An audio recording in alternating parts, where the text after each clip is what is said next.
Hello, hello. Welcome to another Whip It Sundays.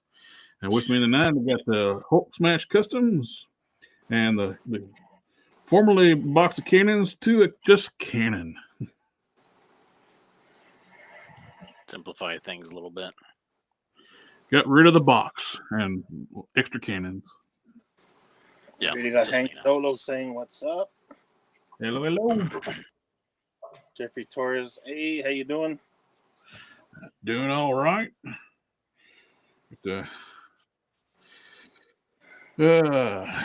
Working on the Cyborg Hulk.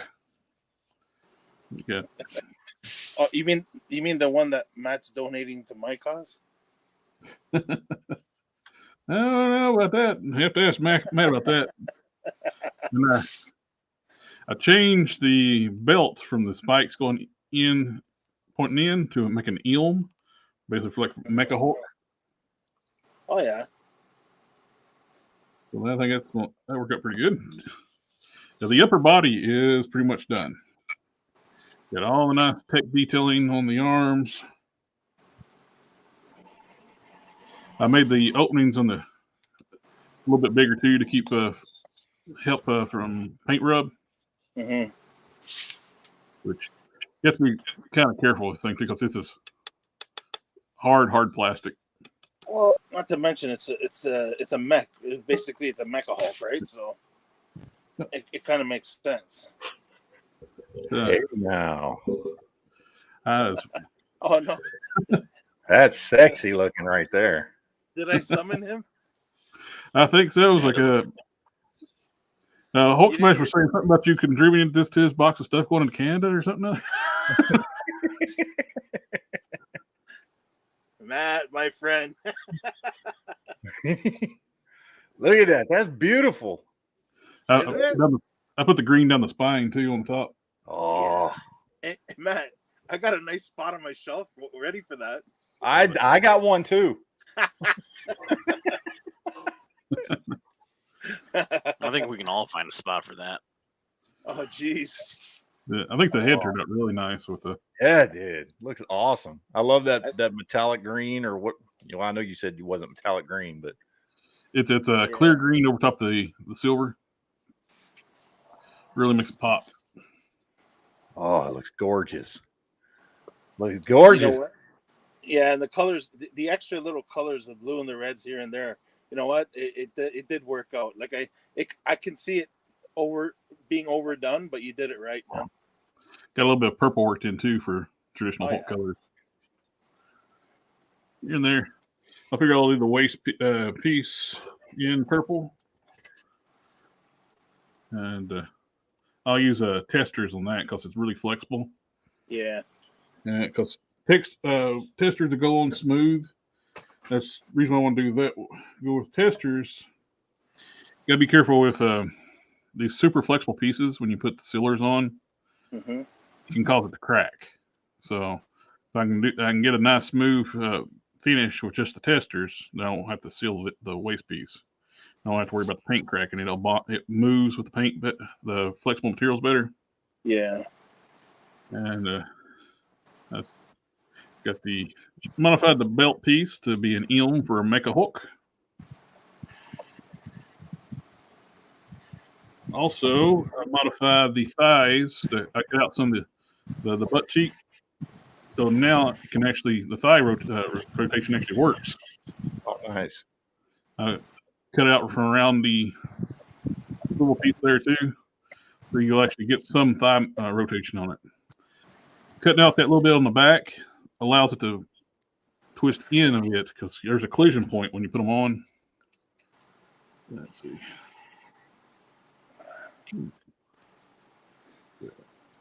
If that was there, you couldn't move it, but now you can actually move the piece, and it actually gets a thigh rotation out a little bit and rotation in. That's one of the things that people talk about doing they hate doing the modifications on the McFarlane figures, putting a thigh swivel in. It's like, you don't really have to. You just need to cut a little bit of the butt cheek out and make that opening a little bit, clearance out that piece there. You know what? That's basically all the range you really need, though, right? right? Oh yeah, because Yeah. you got the knee swivel too. Well, what are you gonna do? The legs, a person's legs don't move farther than that, anyways, right? So Right, that's all you not like needed you're gonna to. twist your leg on the spot. Oh, we lost Cannon. Yeah. Oh. My internet been Oh, Jeffrey Torrey says I'm currently sketching one of my original characters. Oh, nice. I recently started working on the seats for my Batmobile, and I don't know what I'm doing.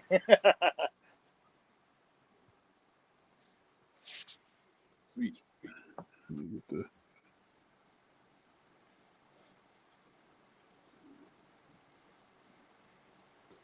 And Box of Cannons is working on the front for a Lobo cycle, so where you can convert a Cosmic Ghost Rider bike to a Lobo bike. yeah. How tall do you want the front of that thing? Really, Right. Okay, so it is 50 millimeters from peg hole to peg hole. You know those mhm. hexagons in the front. Yeah. And it is from the top of one of those hexagons to the 3 round discs. It is 42 millimeters. It's very hard to understand you right now. Your internet's just crapping out on.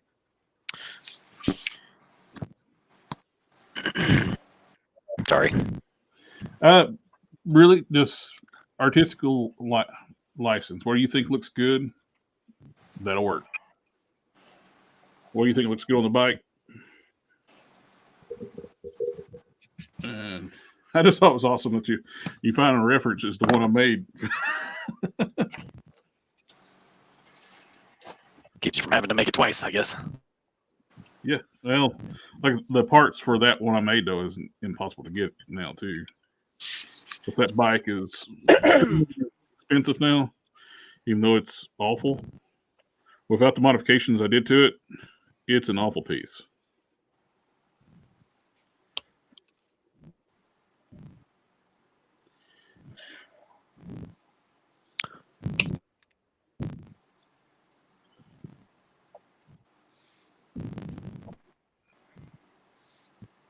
You know, having a pair of calipers comes in pretty handy with this stuff sometimes. Yeah, I always talk about. I always think about getting them a set of calipers sometimes or stuff, and I end up not doing it. I get distracted easily. And oh, I don't have no background music going on. I don't have the cool porn music that Geek Fusion has, but Do I need to send it to you? oh yeah, Did you buy anything this week, Matt? I got, what did I get? Well, I found what's the what's her name? This chick, Fortnite chick. Oh yeah. TNT Tina. Yeah, got her because she was on sale for like $9.99 at Walmart. I picked up Dusty for G.I. Joe, and I picked up was at Target today, and they had original Outback. Oh, nice. So I grabbed him. That's all I picked up. I ordered some stuff from Entertainment Earth. I was showing Jared that I picked up that Sentinel armored Captain America that Sentinel made. Mhm. Entertainment Earth had it on clearance. They had that on clearance. They had the what's the name of that company that made the Bloodshot figure last year? Oh, F-Zero or something like that, or yeah. I can't remember what the name of that. Anyway, they had that on clearance, and then they had one of the Warhammer figures that I need to clear to finish my collection, which is the Ogre. The new one that came out right before Dark Tide came out. So I picked him up. Now I think I'm only missing 2 of all the Warhammer figures that McFarlane has put out. Once I get him in, I'm missing the original Necron, and I'm missing someone else. I don't remember who else. And then I'll have the whole thing. So I hope I should be getting those sometime this next week. Hopefully, I didn't pay attention. I think they sent me another email saying it was shipping out. So, but that Sentinel Captain America looks awesome. I saw one in a shop a while back. They had that, and right next to the SH Figure Arts, what is it? The Tech On SH Figure Arts Captain America, like right next to each other. And the Sentinel, first of all, has metal pieces on it, like it's made partially out of metal, so it just looks better. And it's an all original sculpt, whereas like the SH Figure Arts is mostly a repainted Iron Man figure that they added some different stuff to, and obviously swapped out the head for a Captain America armored head look. I mean, it's cool, but the Sentinel figure is better. It looks better. So. Yeah, I picked those up. I'm looking forward to getting those in. Hopefully, like I said, I'll get them this week. But yeah, that's all I've picked up so far. Shit, I'm gonna. It's die-cast, right? Yeah, that Sentinel. I think it's. I don't know how much of it's die-cast. I know it's got some die-cast on it. I don't know if it's. I don't think it's all die-cast. I think it's got a lot of die-cast on it. By the way, I don't know why. First of all, and I know I've talked about this before. Like, seeing as how Marvel Legends is Hasbro's flagship line, why, if they're going to do windowless packaging, why can't we get nice artwork like this? Well, like G.I. Joe stuff. Joe's though, they're dead away from that artwork. I mean, this actually looks nice, even though I don't like windowless packaging. And then the way you actually get the figures in the box,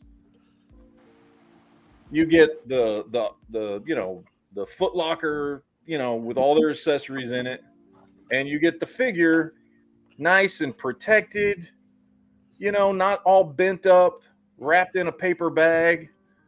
Like, why can't, if they're going to really go windowless, like, this is much better than the way Marvel Legends does it. Yeah, it's the same company. I don't understand. I know. Same company. And the way they do the G.I. Joe stuff is way better than the way they do the Marvel Legends. So, yeah, I'm ripping this dude up because this is the one I wanted. I didn't want the old man Outback. I wanted this one, and I didn't think I'd ever find him. I walked in, they had one on the shelf, which means he was old stock that was probably sitting in the back. Yeah. That just happened to show up, and they put him out, and I was like, okay. So I grabbed him. But I got a couple of some stuff from Big Bad Toy Store this week, and one is Brooklyn from the Gargoyles. Nice. Wow.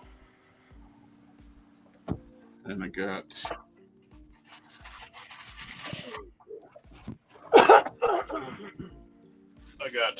Broadway.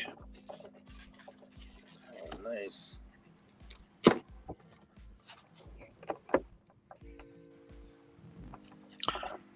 Let's hope you got a lot of shelf space. Yeah, I've only got two of those things, and they take up an enormous amount of room. All I got is Demona and what's his name? Thalag? I can't remember, whatever his name is. I've only got two of them, and they're the only two I can fit on that shelf because of their wings. Thankfully, they're actually doing folded down wings with the human characters. I got a Transformer. I got the twin cast with G1, the Headmaster series in G1 in Japan. Blaster died, and they actually collected his parts and resurrected him as twin cast.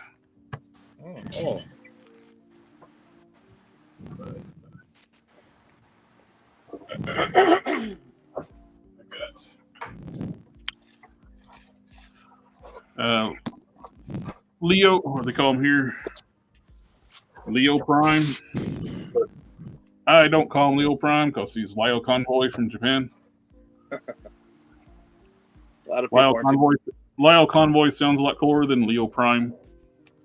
Yeah, they're saying a lot of people weren't too happy with that figure because it looks nothing like the rendition. So the lion head's what gets it. It looks like the lion head looks terrible. I've seen when people paint the eyes; it helps a lot. But the lion head looks like the lion from Futurama. Those hippies taught to eat tofu. Well, it almost looks like Cringer too.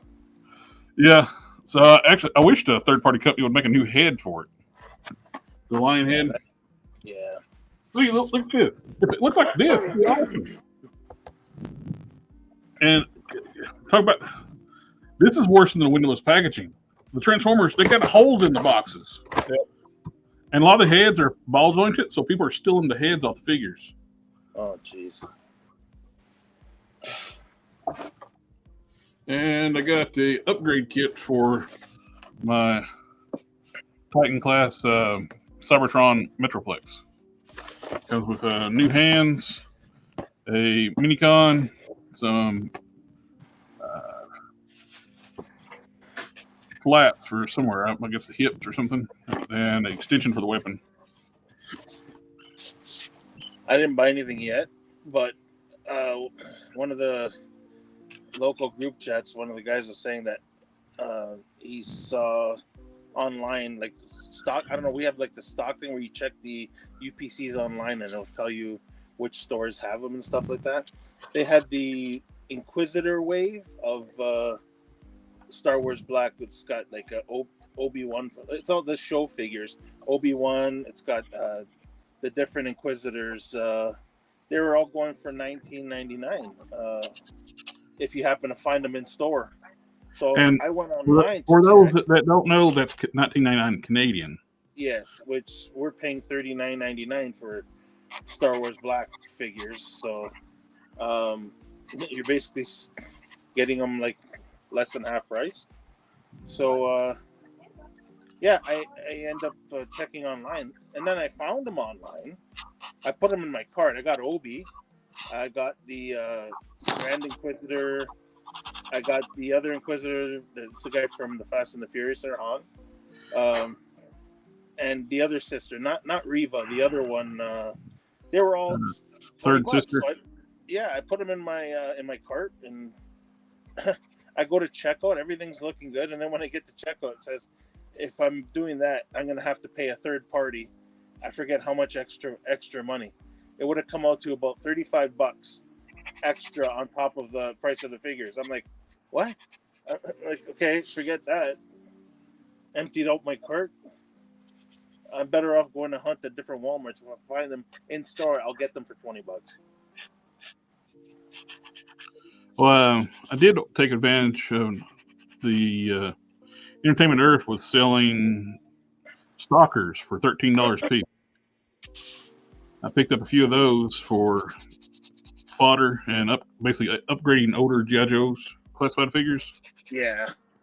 Which was the only reason I went to Entertainment Earth and ended up buying all the shit I was buying. Is I was like, oh, I need Stalker, and you had sent me that link, and I was like, oh shit, let me go look at Stalker, because you'd sent it to me on what, Wednesday, and I think I finally clicked on the link on Tuesday, and I think I finally clicked on the link on Thursday. And I was like, oh, I'll go pick some up, and they were out of stock, and I was like, well, shit, and I saw. Oh, clearance items. I was like, all right, let me scroll through them. And there's like 1,100 items. But Dude, if you need one, just I'll let you have one I got for $13. So I ordered extra just to get the free shipping. Hey, did you send them the other link to Chosen Prime? Oh yeah, the half off on McFarlane figures. I picked up some of those too. I ended up finally got Swamp Thing. Because he's half off there, and you can get him for like $20. Yeah, and display him all by himself. He's huge. Now he's all decked out. Got his backpack, shovel, flashlight. He's good to go. Nice. Yeah. How's the paint on the sleeves? Mine was fuzzy. I had to like clean mine up. I mean, it looks good. They're nice and clean. Clean edges. You got a good one then. I've seen a lot of people having overspray on those sleeves. Mine had it too. So sweet. Yeah, they look good. Oh, we got overspray. We got Darth in the house. Darth, Whip It crew. Oh, we got. Let's see, check out the chat real quick. Look at that, eh? All unopened figures on my top shelf there. That's an embarrassment. Open those figures, dude. Embarrassment. That's only a fraction. That is only a here. We've got totes. and totes. Hang on a second. I got a bunch of unopened figures too. Usually because I end up with doubles when I didn't mean to. You know, like I just end up with stuff that I'm like, well, because like when that Thor: Love and Thunder wave came out, right? Like I bought them all, I ordered them, I pre-ordered them, but then I ended up finding a bunch that somebody was just selling on eBay for without the Build-A-Figures, because I didn't give a crap about that Build-A-Figure. They were selling a bunch.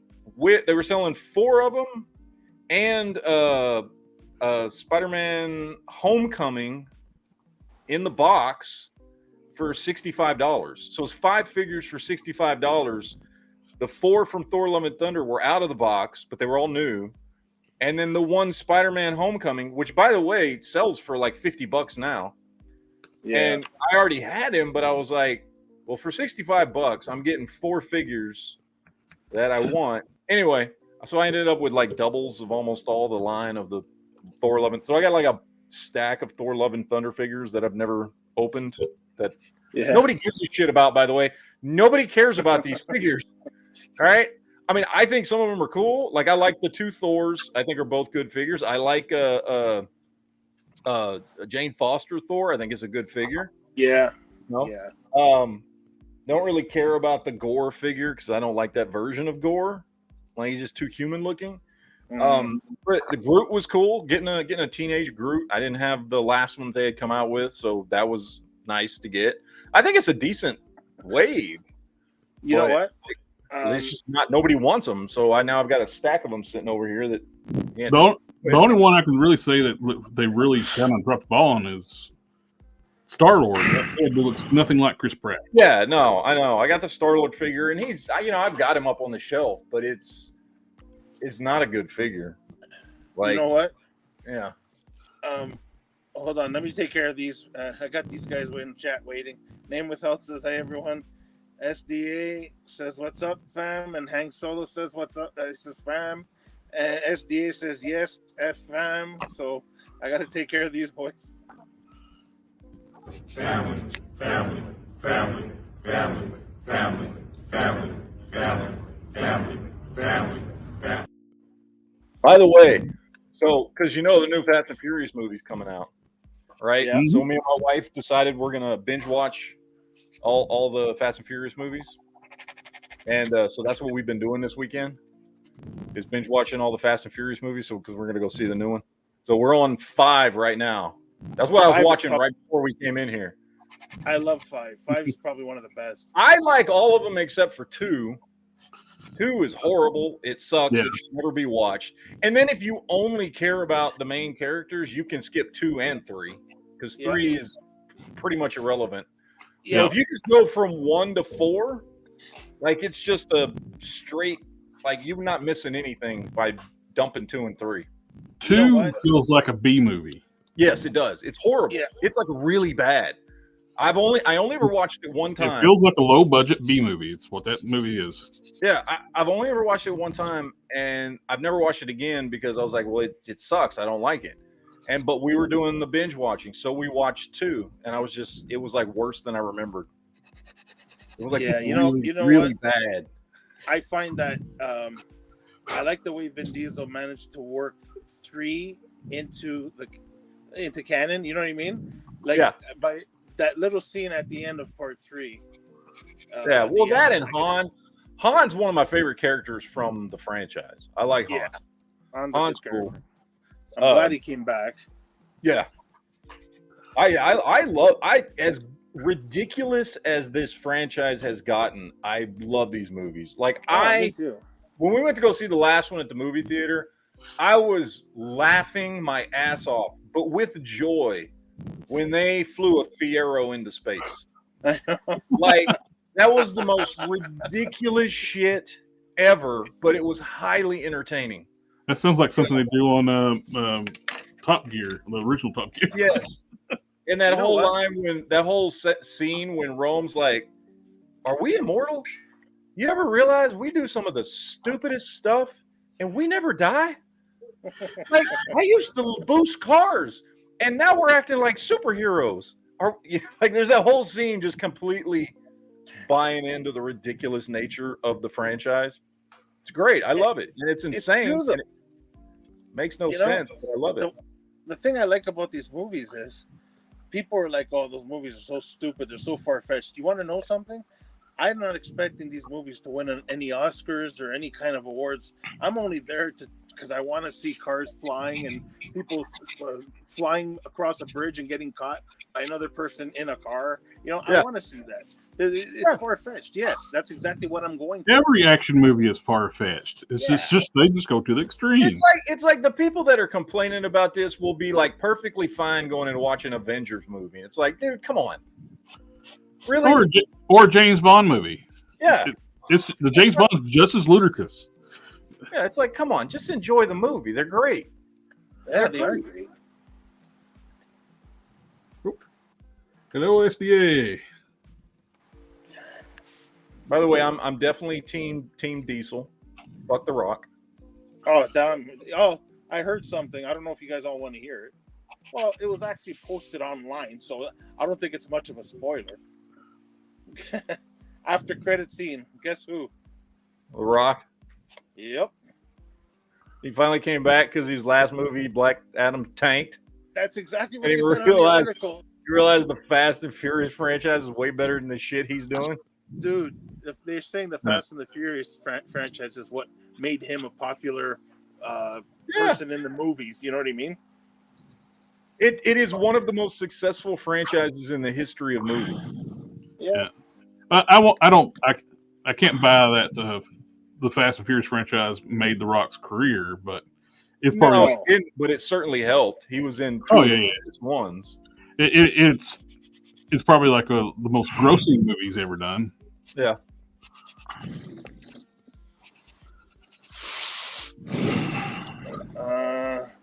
Name was held says after 8. Always thought that they should do 10 Fast and the Furious. Oh, good. The reason why I heard about The Rock was because this 10 was supposed to be the last movie, but from what I'm hearing is they want to make it like a 3-part last movie, which will make it 10, 11, and 12. Well, because so originally they said 10 was going to be the last one, and then last year they said no, we're breaking the last movie up into 2 parts. So we're going to get one in 2023, one in 2024. So going into this, I was like, okay, so this is the next to the last movie. They're going to do 11.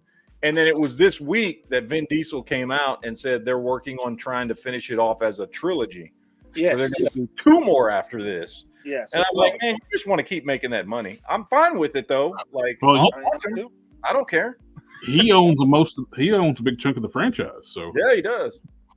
So let's milk this as long as we can. And then I can keep doing these like weird these sci-fi projects. He's in the middle. They're on pre-production on another Riddick movie, which I love the Riddick movies. They're great. Yeah. Oh yeah. Now I like the director's cut of 3 better than the theatrical. I don't know if I've seen the director's cut or not. Well, I don't know if they call it a director's cut or the unrated cut. Either way, that version's better than the theatrical. My favorite one is Chronicles of Riddick, which gets a lot of shit. I don't care because it was the biggest of all the movies. Like it opened up the universe that this character lives in a way none of the other movies have. Yeah.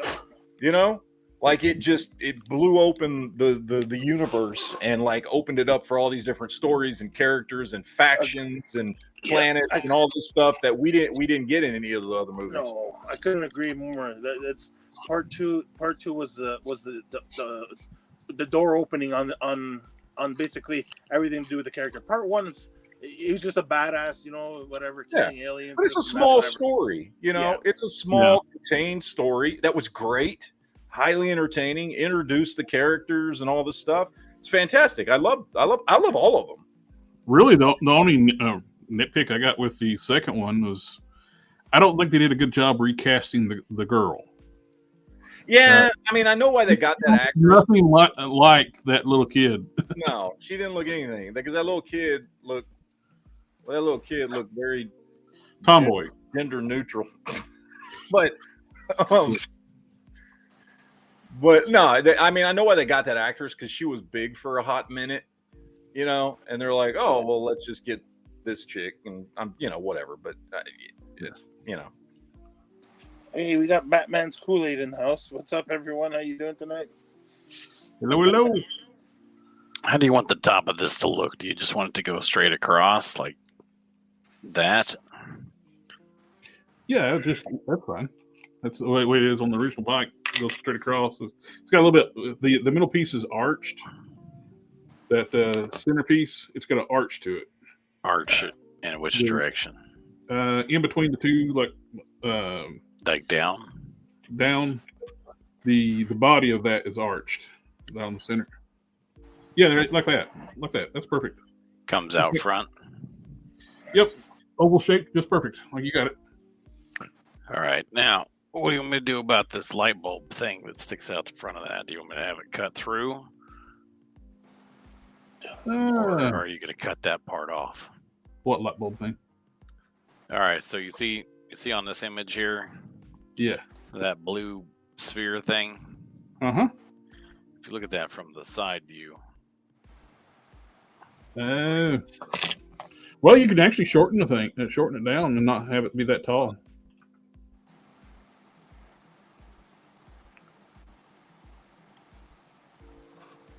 So right now,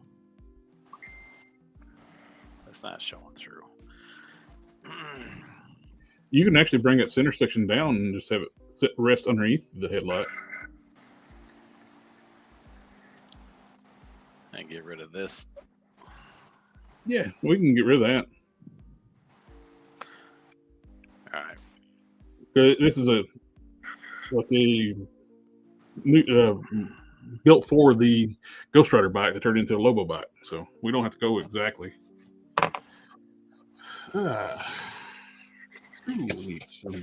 Jeffrey Torres. I've never seen any of the Riddick movies in their entirety, but I saw that they made an animated Riddick movie of Riddick. Yep. And it actually is in continuity too.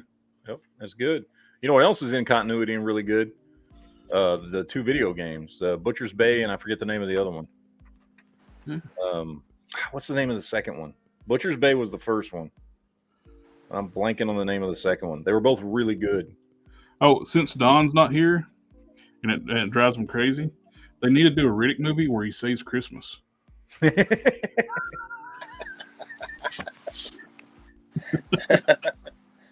He's probably listening and he's cursing you right now. And it'd be like the best Christmas movie ever.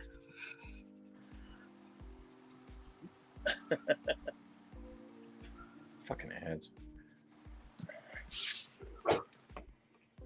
Oh, man. What's the last figure I actually bought? Oh, this one right here. I think. Axe Wolves. Where's the camera?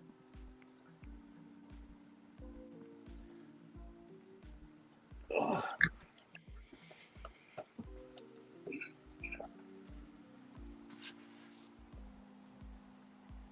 Yeah, there's a few Star Wars Black Series figures that should be coming out soon that I'm interested in. I want that Mara Jade. Yeah, everybody wants that one. Yeah. That last one, the last one they came out with, what's that thing going for? 80, 90 bucks on the aftermarket? Was that the 3 3/4 inch one? Yeah, I think so. Yeah, because they haven't come out with a 6-inch one yet. No. Oh, dude, you know what I want? Okay, I recently got caught up on the Bad Batch season 2, right? Okay, and yep, I've never really watched like the animated Star Wars movies like from start to finish, right? I've watched episodes here and there, so I checked on Google and I was like, okay, you know what? I want to see the order of which I should watch them in the animated. So right now I'm on the Clone Wars, and I'll tell you one thing: after a few episodes, I know what figure I want. I want a damn Jedi Wookiee. Okay. Oh yeah. I want that damn Jedi Wookiee bad. I'm like, if you ever want to know, a friend of mine made a list of all the must-watch episodes of Clone Wars, so you don't have to watch all of them. Yeah. Because I was late to the Clone Wars game. I started with Rebels, which Rebels is the best one they've put out. It's better than Yeah. Clone Wars. I don't even like Bad Batch, so I don't even talk about that one because I watched that first season and was just like, this is horrible. Season two is better. I hear season 2 is better. I will probably eventually watch it, but I have not done so yet because the first season just was so bad that I don't know. But Rebels is probably one of the best things Star Wars that exists. Yeah. And it's like amazingly good. And I started with that. And then a friend of mine who had watched all the Clone Wars, I was asking, I was like, man, because this was before the 7th season dropped on Disney Plus. So there's 6 seasons. Most of the seasons, well, the last 2, I think, had 16 each or something like that. I can't remember. But like the first 4 seasons had like 22 episodes each. And I was like, man, I want to watch it, but like, I don't know that I got that much time. So he made me a list. It's on my Discord. He made me a list of like, these are the must-watch episodes. These are the episodes you can skip. These are the episodes you don't have to watch, but like it may be important for this reason or this reason or this reason. So you can watch it if you want. Like he like detailed every episode out. It was great. So that's how I watched Clone Wars was with that. And I got through it a little bit quicker. It was probably, I still watched more than 2/3 of the episodes, but like there were some of the ones that you could just like skip because like they are not important to the overall story,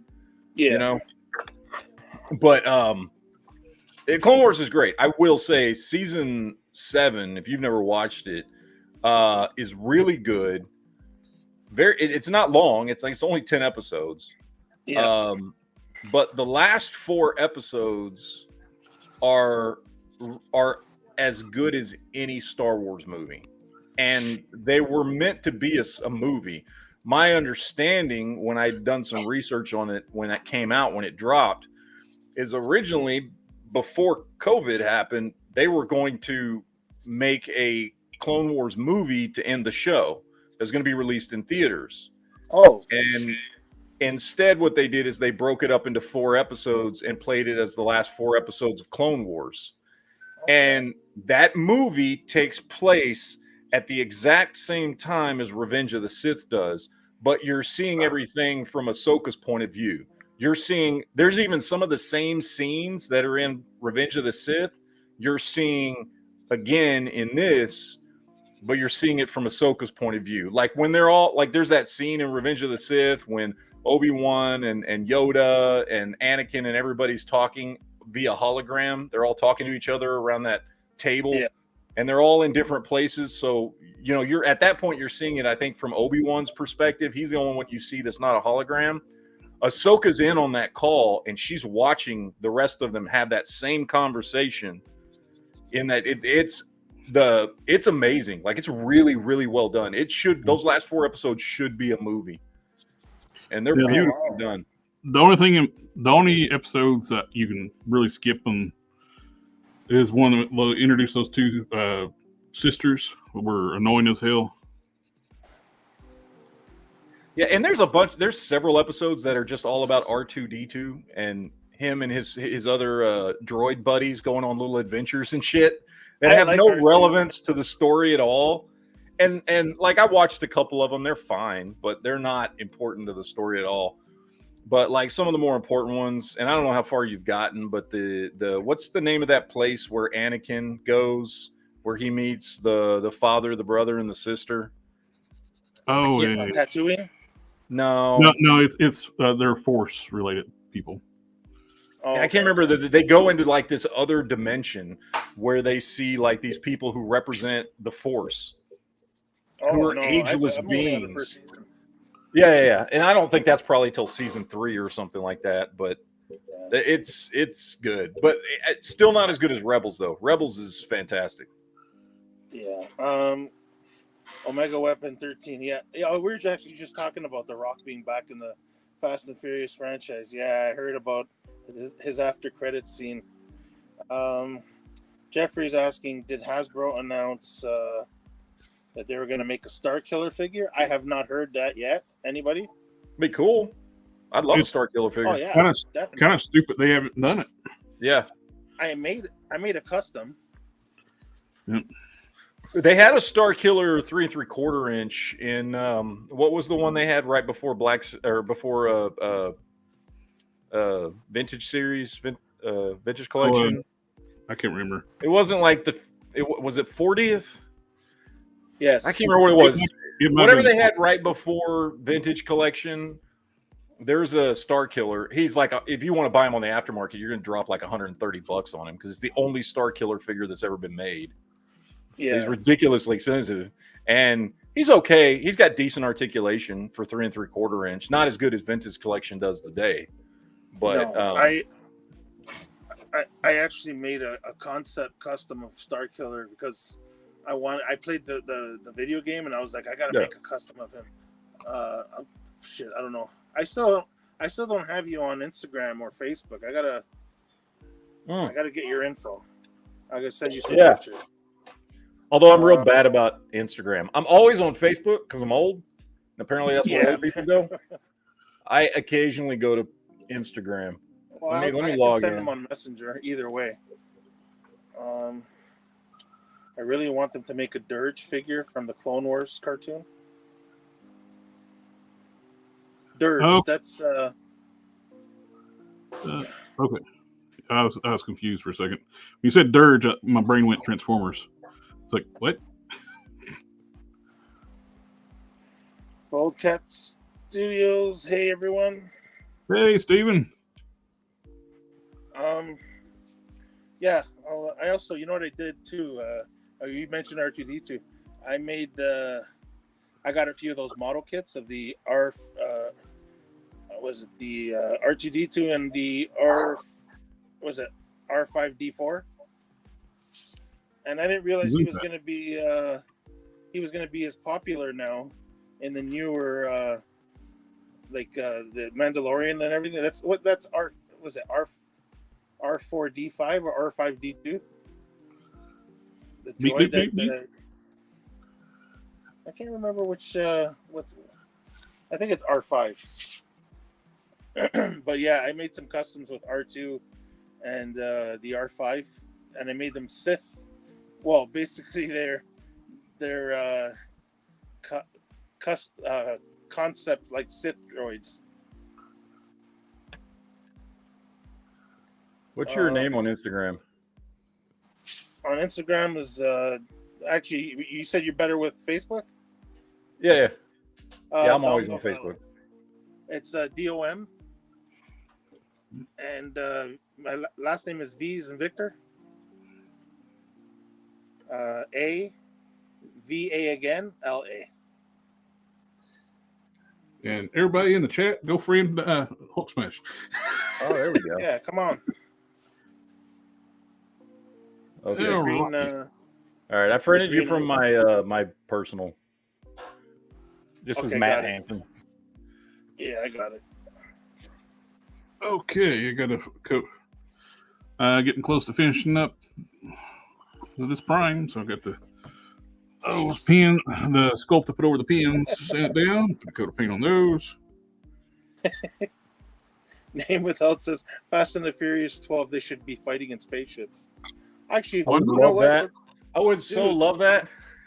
They're gonna end up merging with Star Wars. It's probably gonna be how Star Wars started. Dude, I just figured it out. What? The Furians are descendant from the Fast and Furious family. There you go. Furians, Fast and Furious. Yep. They're all Dom's descendants. It's all connected. He go him and the crew go and pop. They meet up with Elon Musk and they get on a rocket and go populate a planet. That's what it is. To everybody who's watching, only the finest entertainment for you on this channel. Ready? Are you not entertained? It makes perfect sense. Yep. It does. You're right. Absolutely. Riddick is descendant of Dom and Letty. Yep. That's what it is. All right. So wait. They're what? Descendant means what? Oh, I like that. They're what? Are they family? I don't have friends. I got family.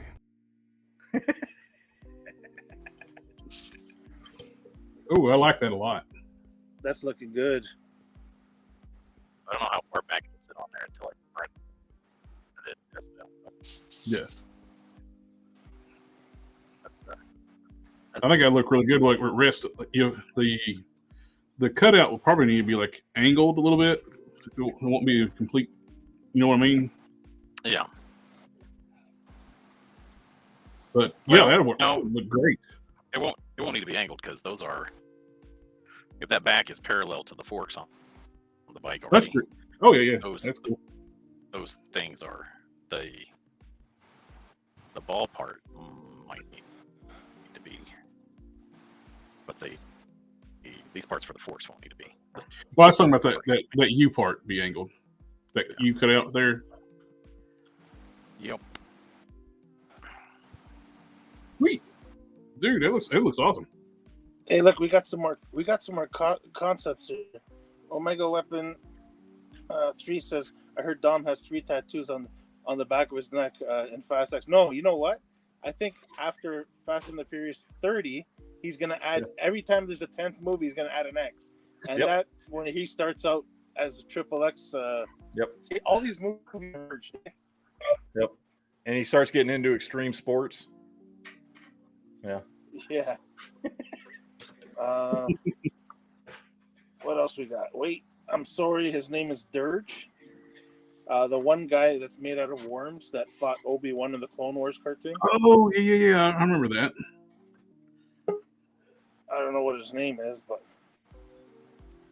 Yeah, get him. Love you too. Hello. Hello. Are you being your identity being protected? Sure, why not? It's birthday. Remember, little guy. He turned 3. Yeah. Happy birthday. Say thank you. And then later on, after getting into extreme sports, he goes on to become a Navy SEAL. And then he gets wounded, and so then when he gets out, he gets sent on a mission to protect the family of a scientist who died because there's an enemy. yeah, Family. And that's when he starts calling himself the pacifier. yeah. Here, I thought you were talking about Big Lob.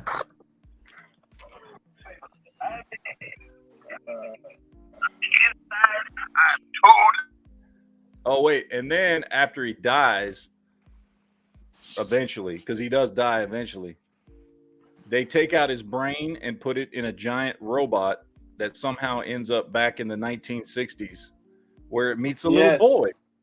Yes. There you go. But yeah, And then when he goes up at the end of the movie to stop the missile, he explodes, but his brain stardust filters out into the universe where it lands on a planet full of talking trees. yes. And then Hey, that's half of the brains go to the planet with the talking trees. The other half goes to a place. It's absorbed an into the unnamed root. planet, which they start to call Furia. yeah, there you go. Yep. I like this. It's the Vin Diesel multiverse. Yes. It's not even a multiverse. It's all the same universe. It's just diverse. It's the verse. It's the verse. Diverse. That's what they call it in Chronicles of Riddick, the verse. Yeah. I like this. They It's got to the make Dieselverse. the dinosaurs Jedi Coleman Trevor. I don't understand They that got to one. make the dinosaurs Jedi Coleman Trevor. I would love to see like a Jedi that was from a planet where all the intelligent life was dinosaur like, and I want to see a dinosaur with a lightsaber. Yeah, just like I want a Wookiee with a lightsaber. Yeah, can you imagine a dinosaur with a light? Like he looks like a raptor or something. Dude, He's got, Kind of he's weird. got the Jedi robes and No, dueling can- lightsabers. could you imagine a T-Rex with lightsabers? What was he hitting? Nah, because then he just end up cutting his own head off because his arms are only that long. No, but he would be good. He would have to be good if he was a T-Rex. You'd have to wield it with the force. Unless he wields it with his tail or something. Maybe.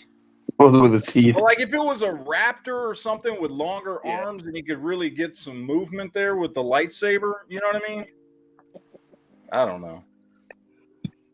Oh, jeez. All right. I think that Or Okay, a let's see. Triceratops with This is begging for a custom, by the way. I mean, Lots of customs. Jedi dinosaur? Come on. Oh, man. what you got, Buckskins? I think that's done. I think that'll do.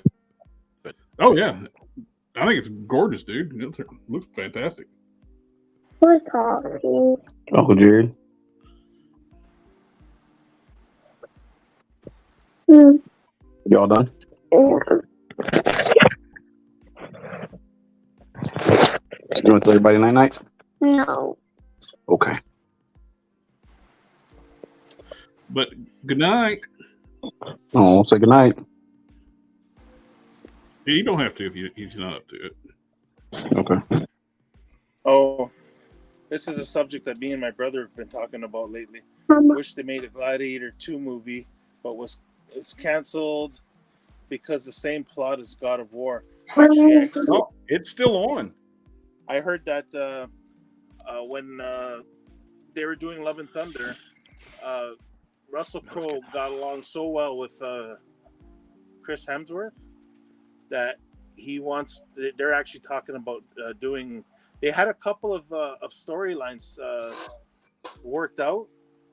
I liked where they were going, but I don't know. We'll see. Apparently, they have a couple of scripts already done. One of them No, was it's very, done. very. Yeah. No, the movie's due to be released November 24th, 2024. Oh, I hope so, man. No, it's coming because they. I was watching. Y'all know John Campea. I watch his daily shows. And he did a whole thing on it. They did a press release with where Ridley Scott did a press release saying, no, we're in production right now. They've got their main actor, who I forget who it is, who's going to play Maximus's son. Remember the kid? Yep. Yeah. It's going to be his story, him grown up. The movie's about him. So It comes out next year. It's filming right now. So is it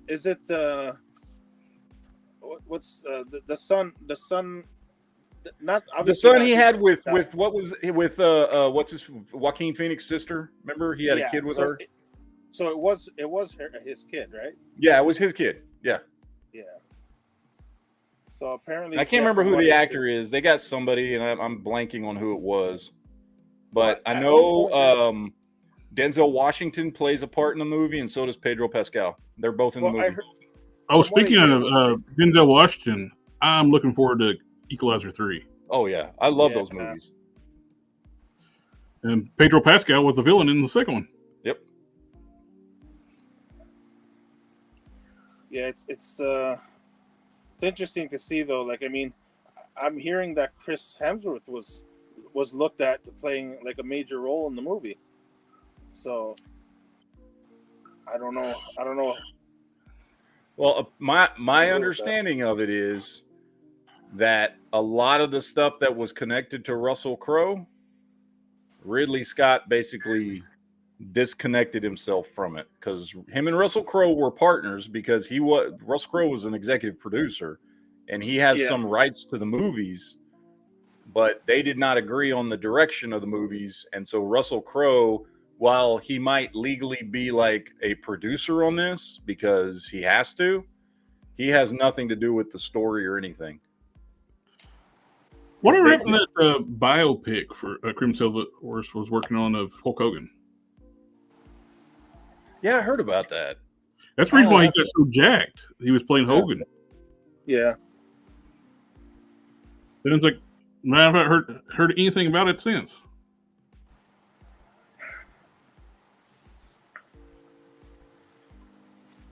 Let me run so I can get this boy to sleep, because it ain't happening. All right. All right, y'all be good. Have a good one. Omega Web says Coleman Trevor was the last Jedi dinosaur in the Clone Wars that died.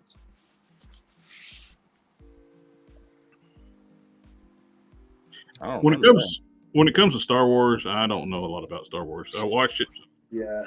but I know more about Star Trek. When I say I know about Star Trek, I know about real Star Trek, not New Trek.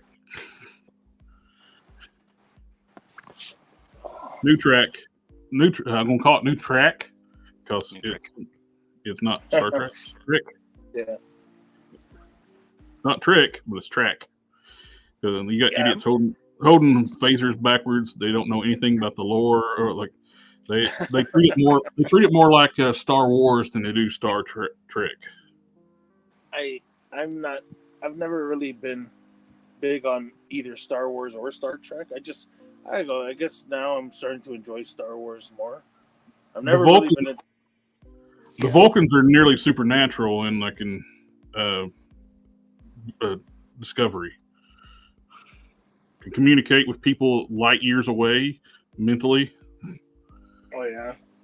I got back into Star Wars because of Rebels, and then I got into Clone Wars, and then right after I started watching Clone Wars, Mandalorian started, and those three things got me back into Star Wars. I hadn't really been into Star Wars in a while, and I grew up on it. Huge fan of the original series and the toys and the comics and the books that we got in from the late 80s to the early 2000s. I've read all of them. Huge Star Wars fan, but I kind of got out of it. I was one of those people who didn't love the prequels. I have come to appreciate them more 20 years later than I originally did. Mm-hmm. But I kind of for a long time, because I hadn't watched Clone Wars or Rebels. I didn't watch either one of those until they were already come and gone. Right? They were, by the time I started watching them a few years ago, they were both already over. The only good Star Wars thing I had seen was Rogue One, which is phenomenal. Rogue One, one of the greatest pieces of Star Wars storytelling. You mean ever. the true Suicide Squad? Yes. It's fucking fantastic. It's phenomenal. It's an amazing movie. I could watch that movie repeatedly over and over and over again. But like I said, I wasn't a huge fan of the prequels, especially not Clone Wars. I think Phantom Menace. I think Phantom Menace is the worst Star Wars movie ever, and I know that's saying a lot. Especially with 7 and or 8 and 9 that exist. I think that. Last Jedi edges it out just barely. Because that one takes a big old dump on Star Wars altogether. It does. Well, they both do, in my opinion. Oh, it does. I think that one takes a bigger dump. I just I don't like either movie, so it's hard for me to justify which one's worse, if I'm honest. I think Phantom Menace personally offends me more. Because I didn't expect anything from Last Jedi. You know what I mean? Yeah. I had waited my entire life. First movie I ever saw at the movie theaters was 1980, Empire Strikes Back. It's the first movie I ever went to see. It's the first movie I remember seeing at the movie theater. I grew up on Star Wars. And to wait that long and get your hopes that high for Phantom Menace was a bigger disappointment to me than Last Jedi could ever have been. Yeah. So I'm not going to say definitively one's worse than the other. I will say I'm more personally offended by Phantom Menace. You know what I mean? Because I had my hopes up for that movie, and it was just trash. There was two good things about that movie. One, the lightsaber battle at the end was amazing. Amazing choreography, well done, beautifully done, and the music. The music was fantastic. Other than that, that movie is trash. So, the legacy though that set up with just the mythos with Darth Maul was really good. If you watched all the Clone Wars and everything. Well, yeah, they did. They did. Now that was one thing, and that I think is why come to appreciate the prequels more than I used to was specifically because of Clone Wars. Clone Wars is so good, it made me appreciate the source material more than I used to. You know what I mean? Oh yeah. And so I appreciate a lot of the things that were introduced in those movies because they played out so well in Clone Wars that expanded on all those characters and all that mythology and all that shit that didn't get its due justice in the movies, but at least you got to see it in Clone Wars. So I've grown to appreciate the prequels more than I used to. Yes. Yeah. But that's mostly because of Clone Wars. I still think Phantom Menace is a trash movie, though. I just do. I can't. It still to this day offends me how bad that movie is. And again, like I said, Last Jedi, I didn't expect anything from. You know what I mean? Like I went and saw Force Awakens, and it was fine, but it was just a rip. It was just a J.J. Abrams ripoff of A New Hope, right? Oh, like that's all it was. Yeah, And so knowing that, I didn't expect anything from Last Jedi. You know what I mean? So I didn't go into that movie with any hope or anticipation whatsoever, like I did with Phantom Menace. The only thing I can say is with The Rise of Skywalker, the only thing out of the three movies, I think The Rise of Skywalker would probably be the most Star Wars-like movie. It was actually fun. It kind of reminded people of the original three. You know what I mean? I think it's the most quote unquote Star Wars movie was because Last Jedi sucked so bad and was such a major dividing point for the fan base that instead of going with Colin Trevorrow's movie, they brought J.J. Abrams back because he did The Force Awakens and said, please fix the end of this trilogy for us. You started it, you can fix it. And J.J. Abrams just said, nostalgia? Yeah. Okay, nostalgia. Just throw everything in the movie that we've done before, all the characters, all the stuff. Here we go. And it was not a good movie, but you're right. I do think it was the one. Well, I mean, I would say, depending on what your opinion is, like it felt much more like Star Wars than Last Jedi did. True. But I can say Force Awakens also feels like Star Wars because it was literally just rehashing A New Hope. Like that's all it was. It was just the retelling of A New Hope all over again. Find an orphan kid on a desert planet, got to fight a dude in a black mask. Oh, the person finds out they're a Jedi and then blow up the Death Star. Like it's literally A New Hope, just rehashed. Yeah. With less interesting characters. Yes, with less interesting characters. But except for Finn, I maintain Finn was a great character and got screwed in that trilogy. And Finn was the only decent character in any of those three movies. And while he got off to a good start in the first movie, they then proceeded to bend him over the Lucasfilm couch and just ramrod him for the other two movies as a character. Oh yeah, They started like shit. They started him out as slapstick in the second movie. Yeah, and it was stupid because he was the only good character. Like the premise is so great. A stormtrooper doesn't want to be like you start off with that premise of here's your perfect hero character. We're not starting with an orphan, you know, we're not starting with a Jedi, we're not starting with somebody with the Force. It is here is a person that is a stormtrooper raised to be the enemy who leaves and reluctantly becomes the hero. Would have been a great premise to have him as the central character of those movies. Well, and he was a good character. Boyega is a great actor. I've seen him in a lot of stuff. He's a great actor. He's in one of my favorite sci-fi movies of all time, which is Attack the Block. I don't know if y'all have seen I love that movie. Love that movie. That's the first time I ever saw him. Yeah. Like, I think that's a Boyega is a great actor, and Finn was laid out to be a great character in the first movie. Well, if movie. the Amazon leak from the first movie was accurate, he was supposed to be a Calrissian. And that would have been, and I would have been fine with that. I don't care. They should have done his character justice, and they didn't. They just they raped that character in the second two movies. They made him a sidekick, slapstick, secondary third wheel character to Rey, you know, the guy that's just pining over her and then gets shipped off to a casino planet with some chick that we don't know and don't care about, who's not a good character, played by somebody who that's the only thing I've ever seen her in. And if that's what I'm to judge her acting skills by, she's not a good actress. You know, but you gotta save what you love. Mm-hmm. The only redeeming part of that whole movie was he was going to self-sacrifice to save everybody. Yeah, which they took that away from him. Then she took it away. Although I will say, I have long maintained, and part of this is just to piss off Star Wars fans, of which I am one. But, and Jared, I don't know if you've heard me talk about this. I love to get into this with Honda on my chats all the time, because Honda grew up just worshiping Luke Skywalker. I grew up when the person I idolized in Star Wars was Han Solo. To me, Luke was always a whiny bitch in Star Wars. He started out as a whiny bitch, and he never really moved past that. Like, he tried to get more serious. But everybody talks about, oh, he's the most powerful Jedi.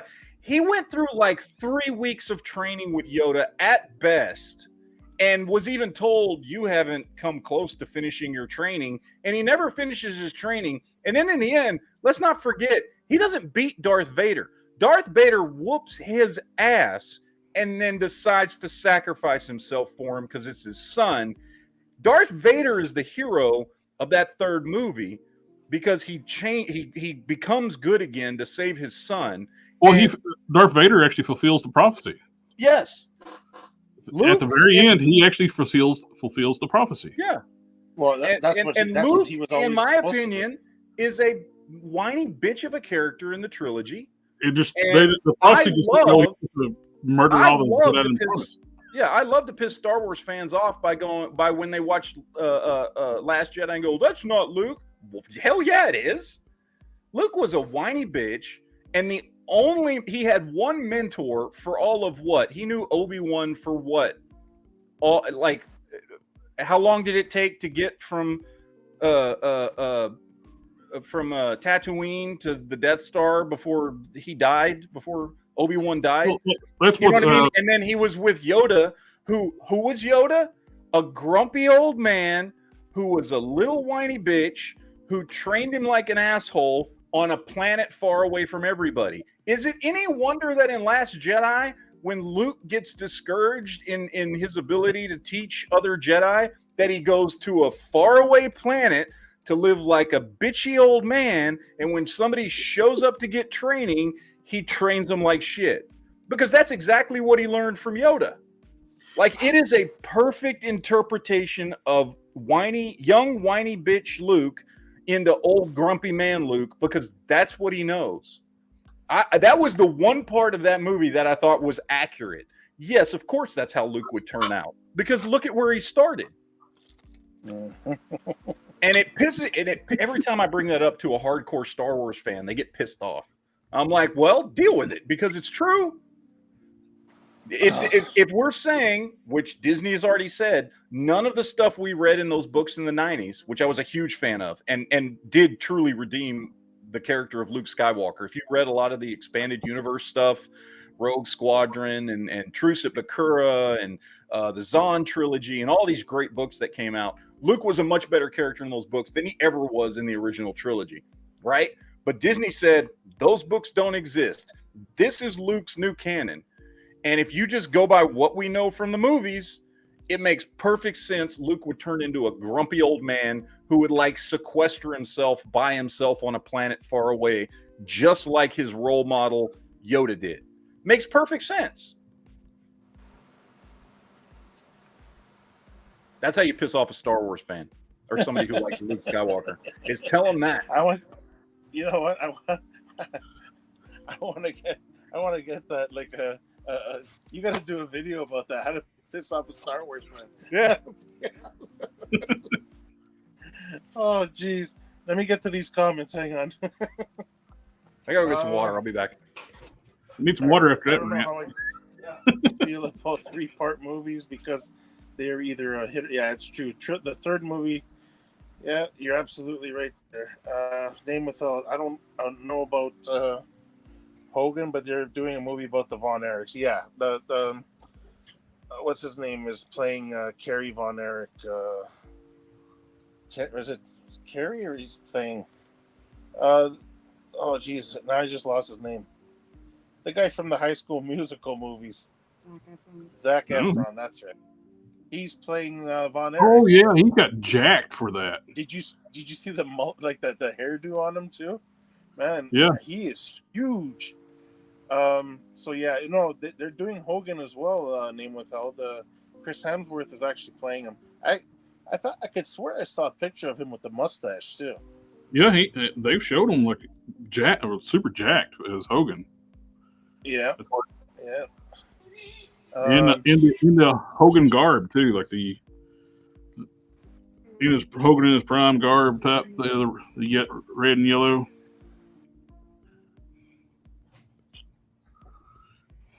Yeah. What else we got? Was anybody convinced that Queen Latifah was a badass in the show Equalizer? I never watched it. I didn't watch it because the ridiculousness of the fact they got Queen Latifah to play the Equalizer. I'll be honest, like I don't like Queen Latifah. Like, and not that I dislike her. It's just like I've never really seen her in anything that I was like, man, Queen Latifah is a great actress. I have the same. I have yet to ever see her actually like, oh wow, I want to watch more movies. Queen Latifah, she's such a good actress. Yeah, it's just like, oh, it's Queen Latifah in the Equalizer. Yeah, I have no interest. Doesn't she? Yeah, you know what? Exactly. Seem like the same character. Yep, same character, everything she does. As Queen Latifah. Well, that's just it. I'll be honest with you. So yeah, to answer the question, I guess none of us are convinced that she was a badass in that movie because I can't see her playing an Equalizer type character. No, you know. Maybe in a comedy version. Mm-hmm. I've seen the prequel before the original trilogy. Just watched the original trilogy during the pandemic. Hey, you know what? If you were able to watch Star Wars the actual way it was supposed to be, like the prequel, I guess I'd actually be curious to see how anyone really would feel about like Star Wars if they start with episodes, what they've dubbed now 1, 2, and 3, then 4, 5, and 6. Yeah, that would completely change your perspective on like how the movies go. I think it would be difficult to watch though, and I only say that because, and it has nothing to do with story or anything like that, but there are some big changes in 2 areas between the original trilogy and the prequels that I think make a big difference from the perspective of a moviegoer. And one is the special effects, which obviously advanced quite a bit. And to go from one bar being set, because nobody's, as much as you know, I may have been disappointed originally with the prequel trilogy, nobody's arguing the fucking special effects were fantastic, right? Yeah. And then so to step back 25 years in time and watch special effects, it might be a little off-putting. And then the other thing was, I think, as I said with Phantom Menace, the lightsaber battles were amazing. And if you compare them to the lightsaber battles in the original trilogy, they were cool for the time. Have you seen that the edit where somebody's done like a lightsaber on Obi-Wan and Vader fighting in the Death Star, and it's much more hardcore. And you basically just, when Luke shows up, you only see the end of it. Yeah, and they're I've seen that. It's actually a really good video. Oh yeah, they're tearing the damn Death Star apart. Yeah. Oh yeah, it's really good. And so I mean, it would be cool to watch them chronologically, but I think it might be difficult as a viewer to take that step back. Watching those 3 movies. So I usually, when people ask me, I'm like, just watch them in the order they came out, and then you kind of gradually step up as you go through. I'll be honest with you though, that fight between Vader and Obi in New Hope was basically just standing there, like, you know. Yeah. I would that animation where they did like Vader and Obi-Wan hitting with the deep fake faces and all that. Yeah, I'll be fine if they made like a new edit of the movie and put that in there. I agree. You know what? I think they should have done. They should do that because that's the way we should battle, right? Well, it's like RoboCop. Remaster RoboCop and fix that final death scene of Dick. Because the big marionette arm. Like that. His arms come down to his ankles. Yeah. Yeah. Obviously, You know, I claymation. would be fine taking some movies that was really good for their time, but Yeah. some things it's like the bad special effects is what really limits them. Fix Now it. they have updated Star Wars. I mean, unfortunately, it comes along with Han didn't shoot first and crap like that. But Yeah. they've done some updates to Star Wars which have improved the special effects. yeah, but like But I said, they usually do that to more movies, though. It's like I think Yeah. there's so many like classics where some of the bad effects can take you out, especially rewatch will take you out of it. Yeah. yeah, Well, RoboCop was just so good until that final scene. Everything was well done. oh yeah. Then you got marionette falling out of the building. Yeah.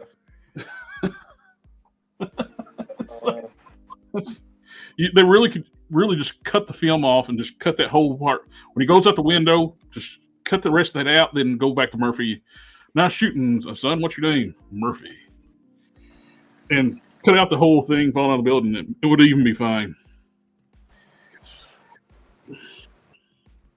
Jeffrey Torres is asking when you want to post a custom showcase of Saitama and Power Girl. I got them on my workstation. Just got to shoot them. I would have shot them today, but I had to go pick up my family from the airport.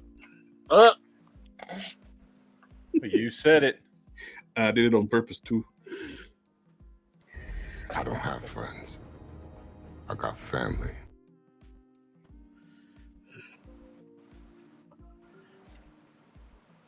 Let me see. Good. We're getting The Power Girl's next. I got her on the station to do a video on. And wait, which Star You know this Wars? Dusty we're talking figure about a whole has Star Wars movie. what you got about Dusty?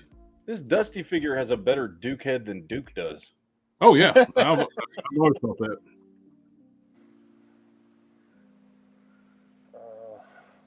You take a little bit of Winsor Newton, take that. Yeah, take the face paint off. That's a perfect Duke.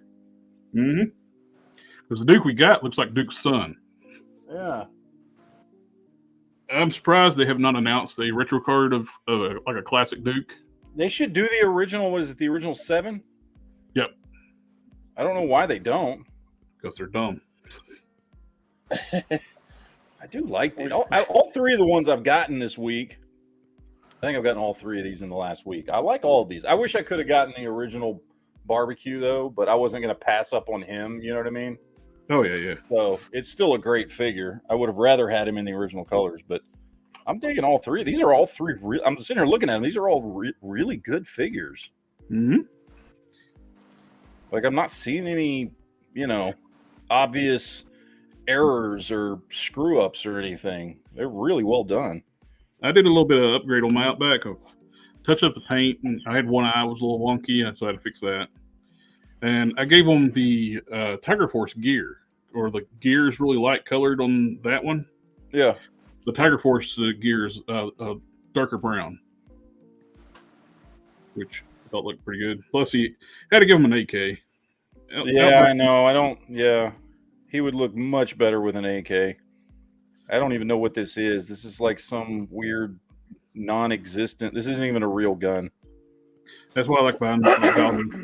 I love the ones like Tomax and Zaymot come with real like freaking MP5s and stuff, and I like when they give them real weapons. This is like an AR that doesn't have a buffer tube, which wouldn't operate properly if anybody knows anything about them. But so I don't know what this gun's supposed to be, but that must be one of them. That must be one of them 50 cal ARs that the Congress talks about.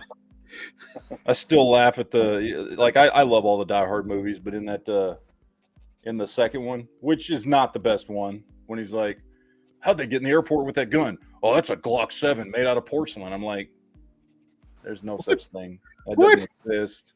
There's no Glocks. The Glock 7 doesn't. There's no porcelain guns, by the way.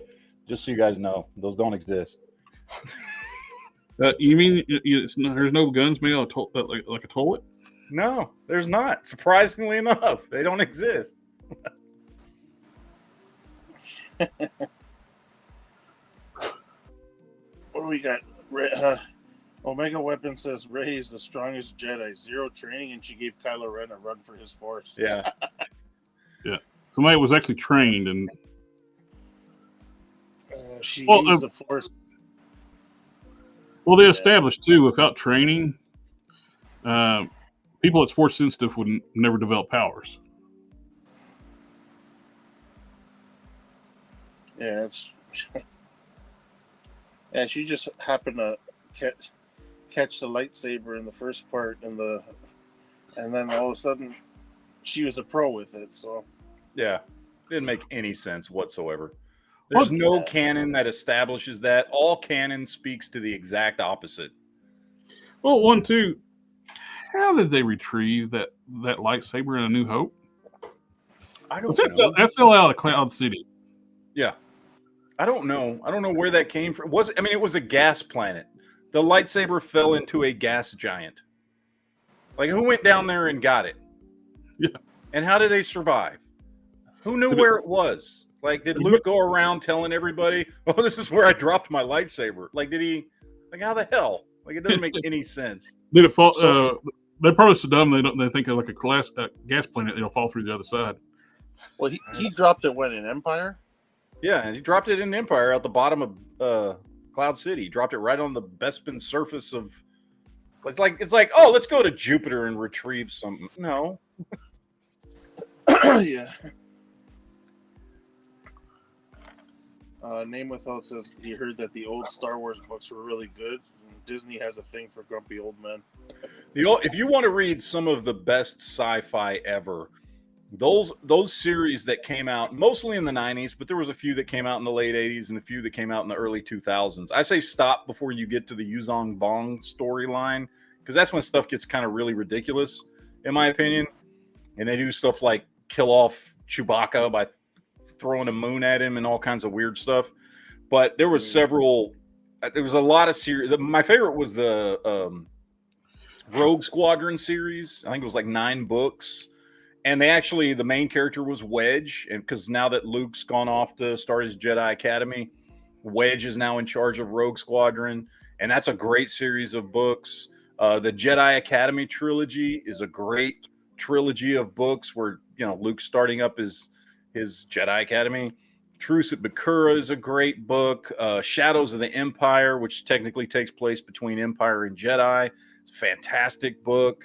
Obviously, the Thrawn trilogy was amazing. Like, it's some of the best. It may be like the best Star Wars stories we've ever gotten are in those books that came out in like the 90s. And they're amazing. And I think Disney really screwed up by not going, you know what? Let's pull from these stories and let's make these a thing, because they were so wonderfully written and did such justice to all the characters. And for whatever reason, I mean, I think they're finally starting to pick up on that, which is why we're getting, Thrawn back, and they're like, and I think most of that, honestly, I don't think that has anything to do with the executives at Disney. I think that has to do with Dave Filoni and Jon Favreau coming in and going, hey, this is what we need to give the fans. Yeah.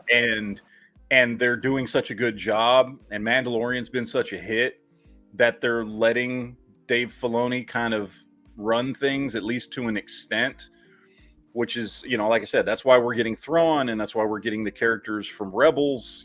Ezra's coming back and everything. And so I've got at least a little hope, because I love Mandalorian. I think it's a great show. I think they've done a solid job with it. It's been very good.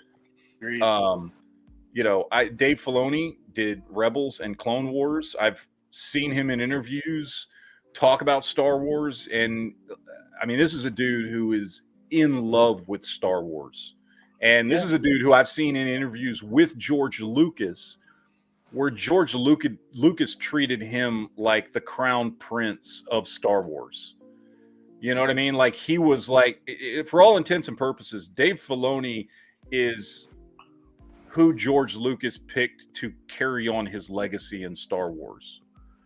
And there's nobody I've seen that knows more about Star Wars than Dave Filoni. And as far as from a perspective of being on the creative side of making Star Wars stuff, I've never even seen anybody show that much love for the characters and the stories that I grew up with. You know what I mean? So I trust him, and as long as they let him do his thing, I think we'll still be able to get good Star Wars.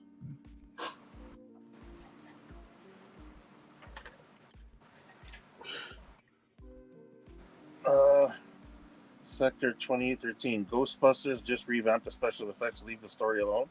Yeah, they should do that. Like Jared was saying, they should do that with a lot of these movies.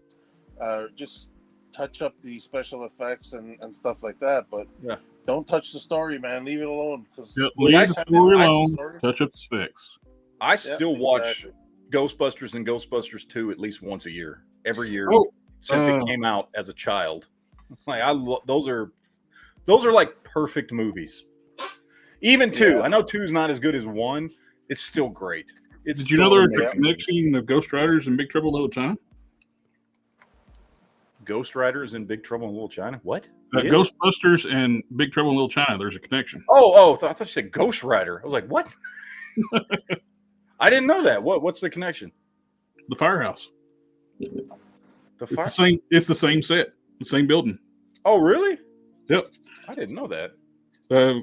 They even sliding down the fire poles too in Big Trouble in Little China.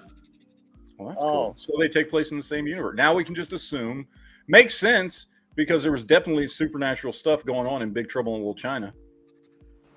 That's a crossover I'd love to see. Jack Burton teaming up with the Ghostbusters. Yeah, to take down some Chinese supernatural ghosts. There you go. Down for that. That's a great crossover right there.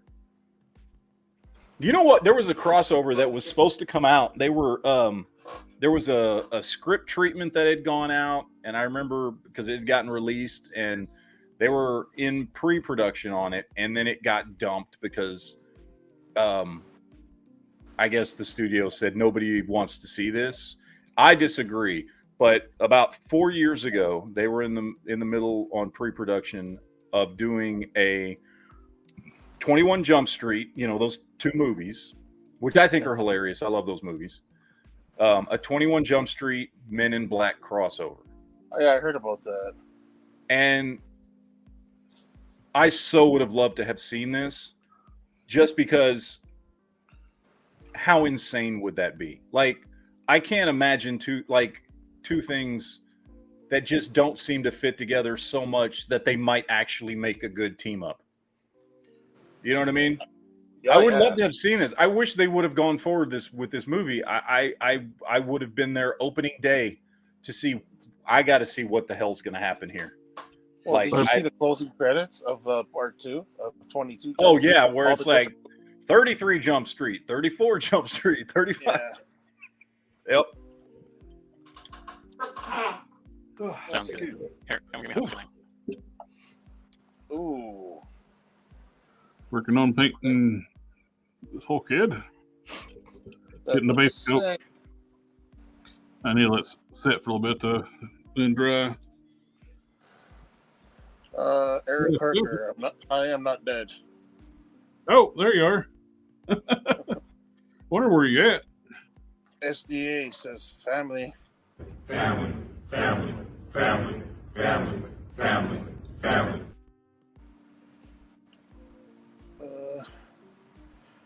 Boldcat says at this point, the people making the Star Wars movies think the Force is magic. Yeah. And yeah, Omega Weapon 13. When Dave explains Star Wars, I listen. Yep. Hearing him talk about Star Wars is just like, you just want to sit there and go, whoa, the way he explains things that happen, and like he's, I mean, you can tell he genuinely loves that world. Yeah. Oh, Trying to look at decide. this. Omega Weapon says, "Honey, I Shrunk the Kids" with a crossover with A Bug's Life. See, that would work. That would work. Trying to decide what color to go with the belt. I'm thinking probably just go ahead and do the silver. And I can add some Or inner accent colors. space. Oh, silver and do the elm and green. Yes. There we go. See, I love this. I just told Jared, I was like, hey, can you do this? And I sent you that picture. It's like, yeah. And I was just like, okay. Because then he started asking me, well, how do you want this? How do you want that? I'm like, I don't care, dude. Just have fun with it. And I'm getting like way more than I expected. So I'm just happy as shit. Because that picture I showed you doesn't look 1/100th as good as what you're doing. You sure you don't want to go with that auction after he made the offer to you? Fuck no. Although he dropped the price by like, it was like he was selling it for $145. He sent me an offer for $100. You knocked like $45 off. It's still sitting on eBay. And look, I get it. It looked cool enough for me to be like, to ask you about it, because I thought it was a cool concept, but like not cool enough for me to buy it from him, you know. So I was like, nah. I'll ask Jared if he can do it. Like, I know you love Hulk, so I'd much rather. And you're doing just insane stuff with that.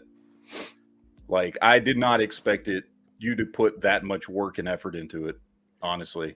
And I didn't. It was not like I wanted you to. I was just like, I just knew whatever you did was going to be awesome. When you release the reins, let me do what I want to, and that's when it got. Well, that's why. That's not why I told you to do it, but I was just like, I trust your judgment on what to do with it more than mine, so I'm not going to tell you what I want. This is just an idea. Cyber Hulk, can you, do whatever the hell you want with it? Oh, that's right up his alley, though. Yeah, I was like, you look, I know you got way more experience doing custom Hulks, and you, like, yeah, no, I'm not gonna I don't want to tell you, oh, do it like this, and what about this? No, hell no. Just do whatever the hell you want. Well, initially he wanted to cyber with Hulk, but you took it as Cyber Hulk. Yeah, so it's a different thing now. I mean, I would cyber with Hulk just to say that I did, but.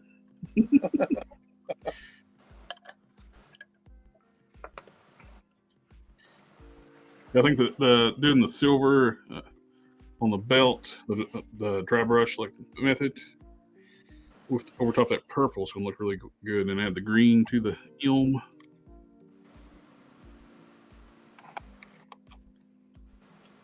Yeah, I like the clear paint on top of the silver. That really makes it pop, though. Yeah, I don't know what I'm because whenever you send it to me, I'm going to do a video on it, and I don't know what I'm going to do. I'm going to be like, here's this cool thing I have. Go watch Collector Express's video explaining how he did it, because I don't know. Like, I have no idea. Just go watch his video.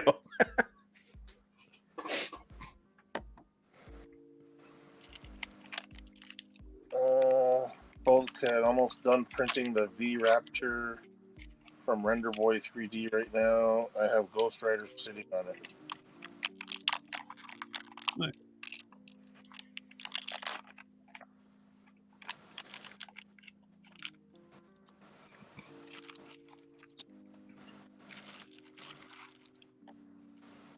Yeah, man, that's made some good points about the movies there. That's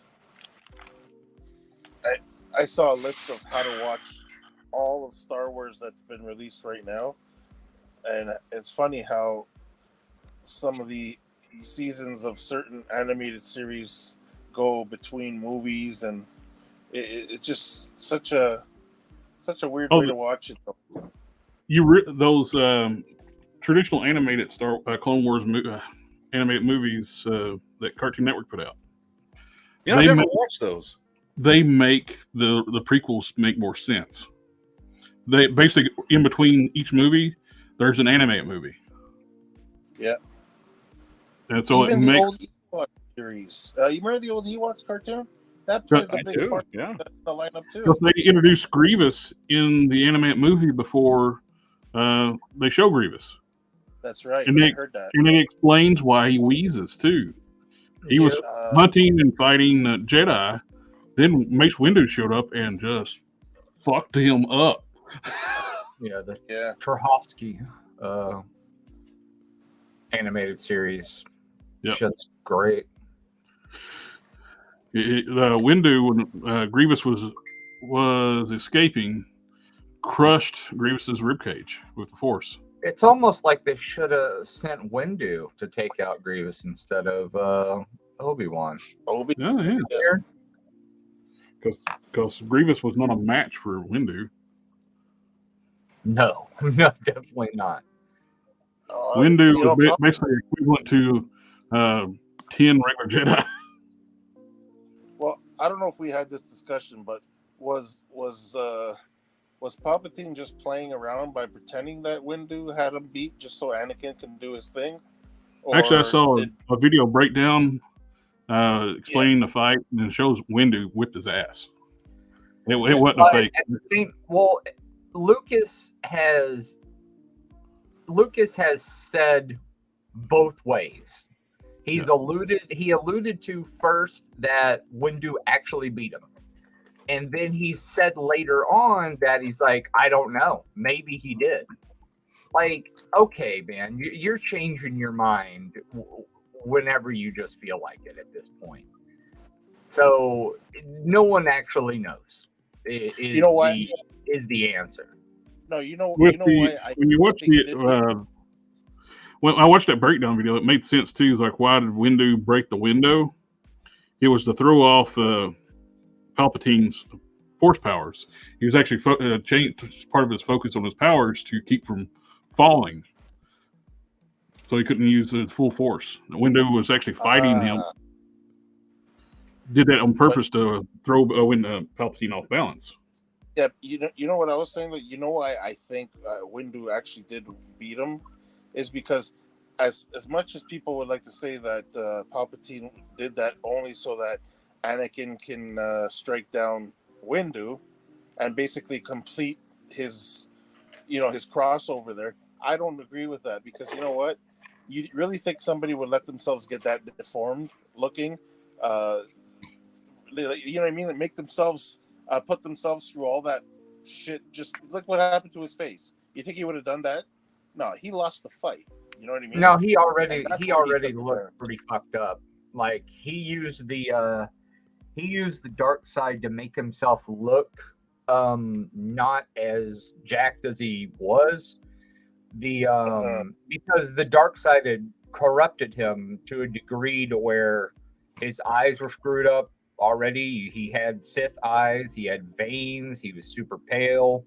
He used the dark side of the Force to illusion to show, that he looked normal. So that was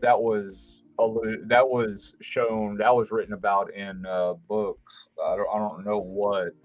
And like where somebody like Dooku that didn't go full dark side but used like a little bit of dark side power, he wasn't fully corrupted. Where you have all these like Maul, somebody that has like gone over fully to the dark side, that gets the Sith eyes that don't go away and stuff like that. They were fully, all the way. Now he wasn't like malformed like he was when he was getting the lightning shot back at him. He wasn't that malformed, but he was still pretty messed up. He wasn't like, he didn't have all the like creases and stuff in his head and all that, but he was still like, you could tell he was Sith. Yeah, I still I agree. I think the original, what they planned on doing originally, I think Windu did beat him because they're actually saying that out of all the Jedi, if there was ever going to be one who they thought could have gone to the dark side, it would have been Windu because he loved to fight. You know what I mean? He loved the idea of fighting. He teetered on the dark side because that's how his Vapad, his fighting style, is a variant of Juyo, which is a Sith fighting style. And the reason why he was so strong is because he uses his emotions in order to, find weak points. And well, he's the only Jedi that Grievous ran from. Yeah, I mean, that's part of it is because he is so unbelievably powerful when it comes to lightsaber combat. the only no one wants to fuck with that. I mean, the man made his own fighting style that he taught one other person, and after that person died, it's a dead fighting style now. Like, there's no books about Vapad. There's no nothing. It is now 100%. See what happened when he fell through the window? A portal opened up. He actually landed in 616 without his Jedi powers, and he started working for Shield. Yep. Stop it. That's one of the customs I plan on making is a merge between the two characters. Stop it. Oh yeah.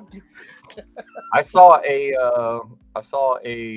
little story where he pulls out the Power Stone and puts it in his lightsaber, which is freaking awesome. Yeah, they're saying that basically the only Jedi that had better lightsaber skills than Windu was Yoda. No, not even Yoda. Oh yeah, that's what I read. Like when they were saying the only person who's actually better with a lightsaber is Yoda. Like, I mean, I could the argument can go both ways there, but I like it's believable to me. Only because Windu can't do all that stuff that Yoda was doing when he was fighting. You know what I mean?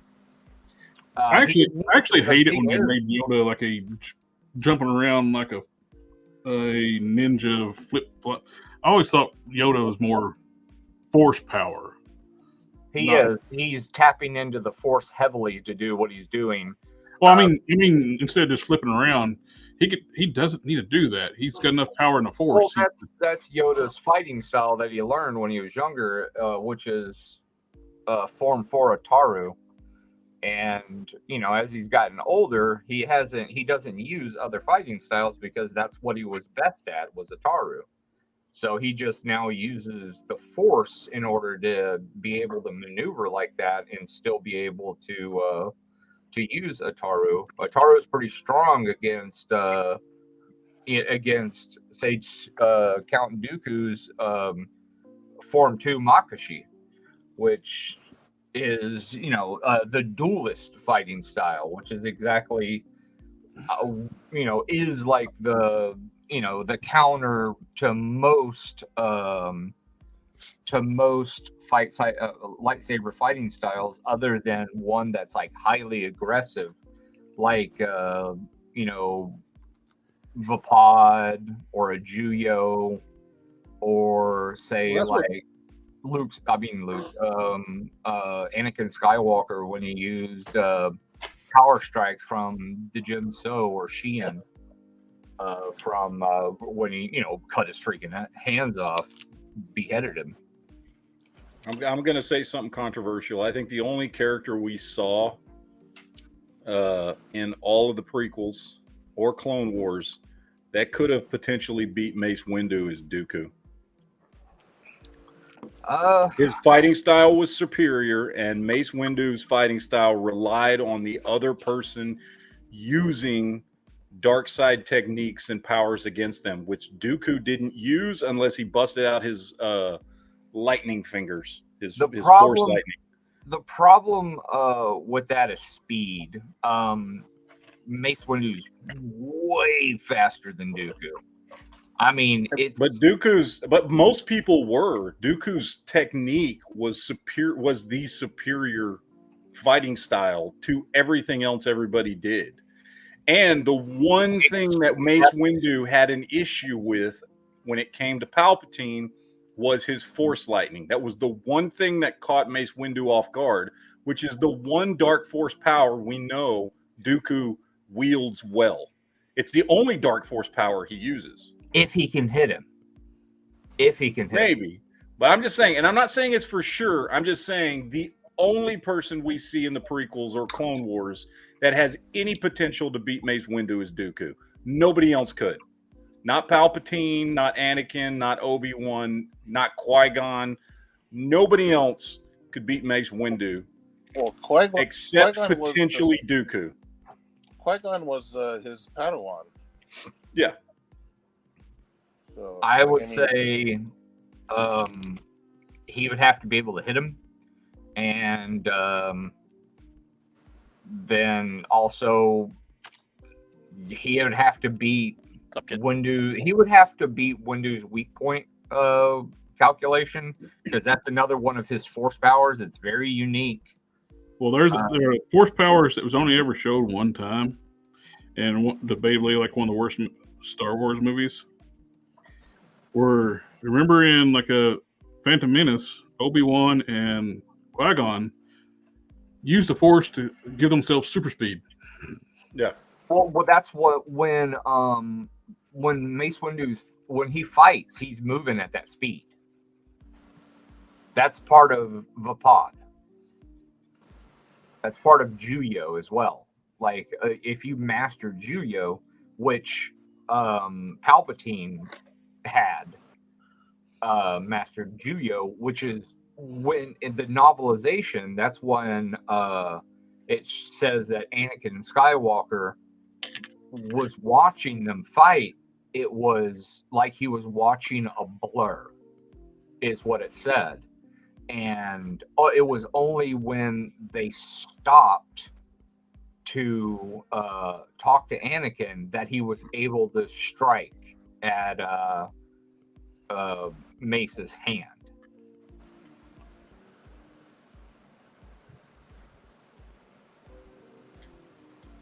Still rather have a phaser. Yeah. Just fire it in the general direction. Yeah, you can hit it with like the other side. Actually, a phaser is better than a blaster. Well, yeah, because it also has that I forget what they call it in Star Trek, when you put it basically on that spread function that'll like stun everybody in a radius area. You just like stun a whole room of people. You don't have to. You just kind of generally point it in a and it direction. can absolutely incinerate people too. Yeah, if you set it to the highest setting, yeah.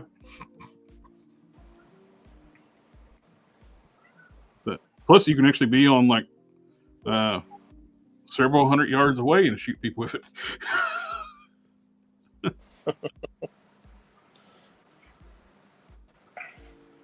That's the pussy way out. Well, I'm not fighting a magical wizard hand to hand. I ain't got no powers. Just shoot them on the other side of the field. I'd rather be at a distance. Seems wise to me.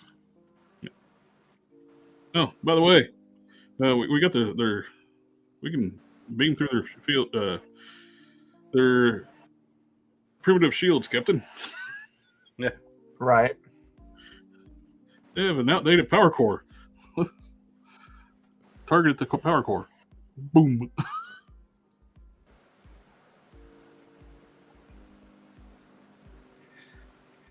Yeah, the only thing that that Star Wars has on them is they're considerably faster, like in light speed. Well, we don't really know the distance they're traveling, though. I still maintain if we were to judge by what we've seen continuity wise in movies and TV shows, Star Wars hyperspace is faster than warp speed, because we see characters move from one side of a galaxy to the other side of a galaxy in a matter of days, sometimes weeks. And we know for a fact to get from one side of the Alpha Quadrant to the other takes months at top warp speed. So if we're assuming that both galaxies are roughly the same size, hyperspace is faster. The Orville's faster than both. That's true. Is that show ever coming back? It's still in debate. That last season was fantastic too. Yeah. You could tell the budget increased too. Everything was so much more polished. It's like watching mini movies. There we go. I was trying to remember what the ability he has. It's called Shatter Point. It's like here's the definition. Mace Windu is heavily developed, and like hold on, force power known as Shatter Point. This allowed Mace Windu to perceive weak spot in an opponent or circumstance, making him shrewd tactician in the battle and devastating with a lightsaber. That's a huge advantage that he had on that he had out. Pulp Fiction in the briefcase was Windu's saber. There you go. Fuck yeah. That, on the hilt says bad motherfucker. Oh, I saw a clip. It was basically Lucas talking to Samuel L. Jackson. This was during while they're getting ready to start filming the movies, and he's like, "Oh, so what color lightsaber or whatever?" And Lucas goes to him, "Well, generally the Jedis usually hold blue or green lightsabers." He goes, "What about purple?" He goes, "Well, I guess we can get you a purple one." No argument, just okay. Yeah, well, what are you gonna say to Samuel L. Jackson? No, you're Samuel L. Jackson. That's fine. If we judge by the movies a person has been in, Samuel Jackson is the most prolific actor of all time. Well, not prolific, but he's been in the movies that have made the most money of all time, more than anybody else. True. He's been in some just between Star Wars and Marvel, yeah. Oh, Windu is traveling the multiverse. When he fell out the window, it opened up. He's like Sam Beckett in Quantum Leap now. He falls into the movie. There you go. And each time he dies, he wakes up in the new reality. Two possible crossroads. Sorry, what are you saying? Oh, go ahead. I'm just two possible crossovers. Yeah, Turek in Jurassic Park, and Ultraman versus Godzilla versus King Kong. Yeah, Turok will have Turok show up at the park and just start fucking over the dinosaurs. It's like this dude he keeps killing all the exhibits. I don't know anything about Ultraman, so I can't speak on that. I know that Godzilla would, if you pull out Ultraman, Godzilla would win, but I don't know enough about Ultraman to say that. Ultraman's just like a guy in a suit, right? It's like a Power Ranger thing. It's like he can grow big and he shoot laser blasts and stuff. Well, I mean, when you have the intelligence of a man, it's, I don't know, and you could kite Godzilla to a degree. His beams are not that fast, and you can see him coming. Yeah, but Ultraman didn't he team up with Godzilla at one point back in the costume days? Dude, I don't know. But if it's a versus, I mean, it's kind of a. I mean, that's kind of set in stone if it's a versus. Lightsabers and phasers are cool, but I like the weapons. Ulysses 31st Custom. 31st Century. I'm trying not to be biased because I'm hella biased when it comes to Godzilla. Oh, I love Godzilla. Kong versus Godzilla, it's Godzilla all the way. Oh yeah. This is off topic. Do you know how Disney's making live action remakes of animated Disney movies? What if their live action Hercules is the MCU Hercules? It would be an origin story and into MCU. Man, their choice to play MCU Hercules Weird. better be changed because that dude is tiny. Yeah. He's not even 6 feet tall. No, he's like 5'9", 5'10". He's a little dude. Like, And I get it. He's not muscular at all. No. Yeah, but you guys surprised though? Look at what they're doing with all the big muscular characters. They're downplaying them to nothing. So it's only natural that they want to. If Hercules is going to be the next upcoming thing, they're probably going to want him to be a normal looking guy. You know what I mean? Just to make everybody feel welcome.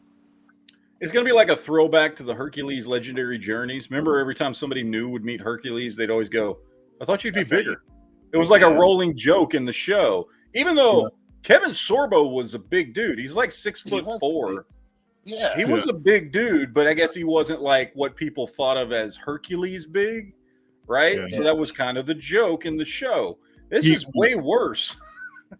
Yeah, Kevin Sorbo, he was cut, but he's not jacked. He didn't roid out. Yeah. Big. It's hard for tall people to actually put on muscle unless they're taking something other. Like get massive, big. I mean, well, Hemsworth's Kevin Sorbo, big, tall.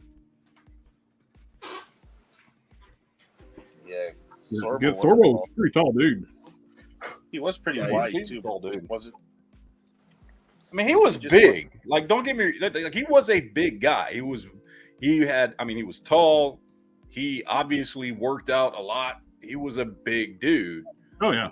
But he just wasn't like what we traditionally, the last time we'd seen Hercules, it was it was like last time we'd seen Hercules, it was, Arnold Schwarzenegger, right? Like, he wasn't that kind of big dude. Or Lou Ferrigno. Yeah. He's a strange guy now. Says a lot of weird things. Like, that don't make any sense. Wesley Foster, never enough ammo. Not to the level of like Jaden Smith, but it gets up there. Kevin's Sorbo does. He used to. I don't know anymore. Well, let's answer the chat question real quick. Yeah, Matt. Wesley Foster's asking if you could show the scale of a Warhammer figure. I'll put you on a full screen. I got a bunch of them, man. Like, they're all over the place, depending on what size you're going for. I guess. But you got like, as I'm dropping stuff all over the floor, you got regular dudes, and then you got your Marines, which are bigger, and then you get like your really big dudes, which are like. Matt, can you show like one of the regular size guys next to a Marvel Legend so we get like a little bit? Oh yeah. So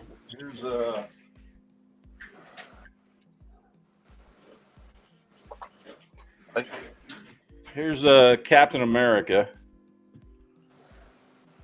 compared to a Warhammer Marine. That's actually a good size. Yeah. I think aren't they pretty close? I mean, well, Captain America is one of the larger Marvel Legends. They always have him a little bit bigger. If you put I think that looks in scale to me. I mean, now if you put like, I forget this dude's name, but if you put him next to Captain America, they're fairly close to the same size. Holy shit! This dude's he's a little bit bigger.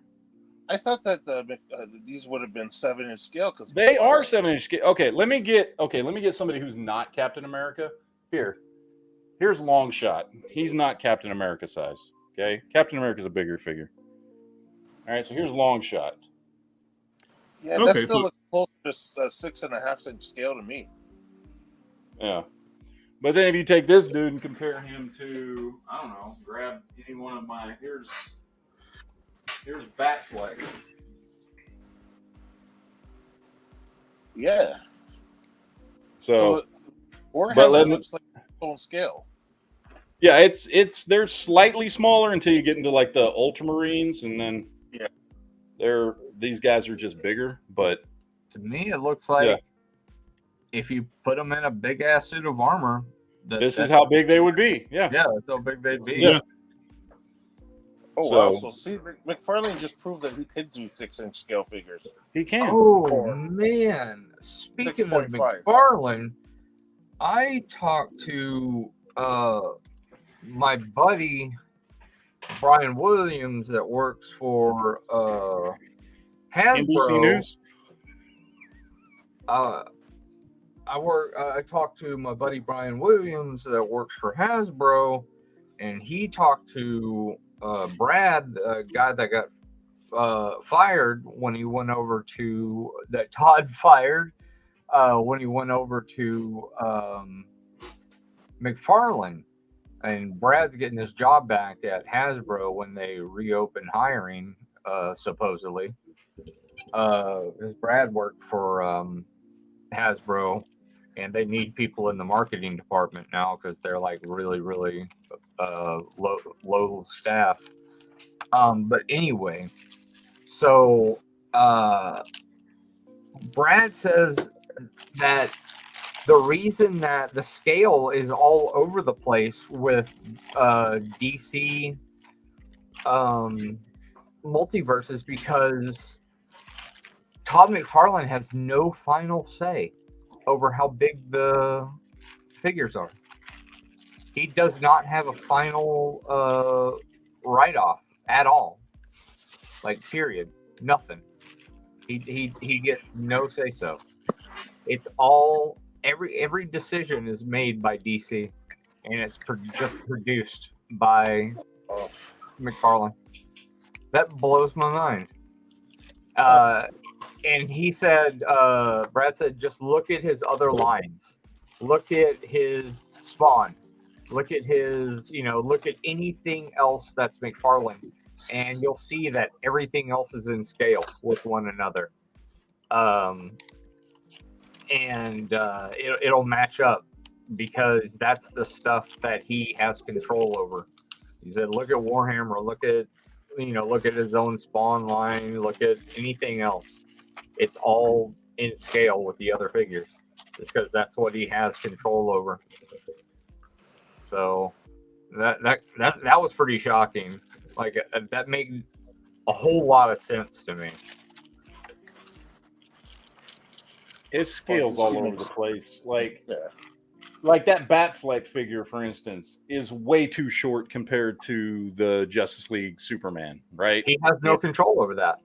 Like, it doesn't make any sense because Ben Affleck is taller than Henry Cavill, right? Yeah. Or that that Page Puncher's Superman, which I think is a great Superman, but he's tiny compared to the other Justice League characters that have come out, right? And I get it's Page Punchers, but some of the Page Punchers are huge.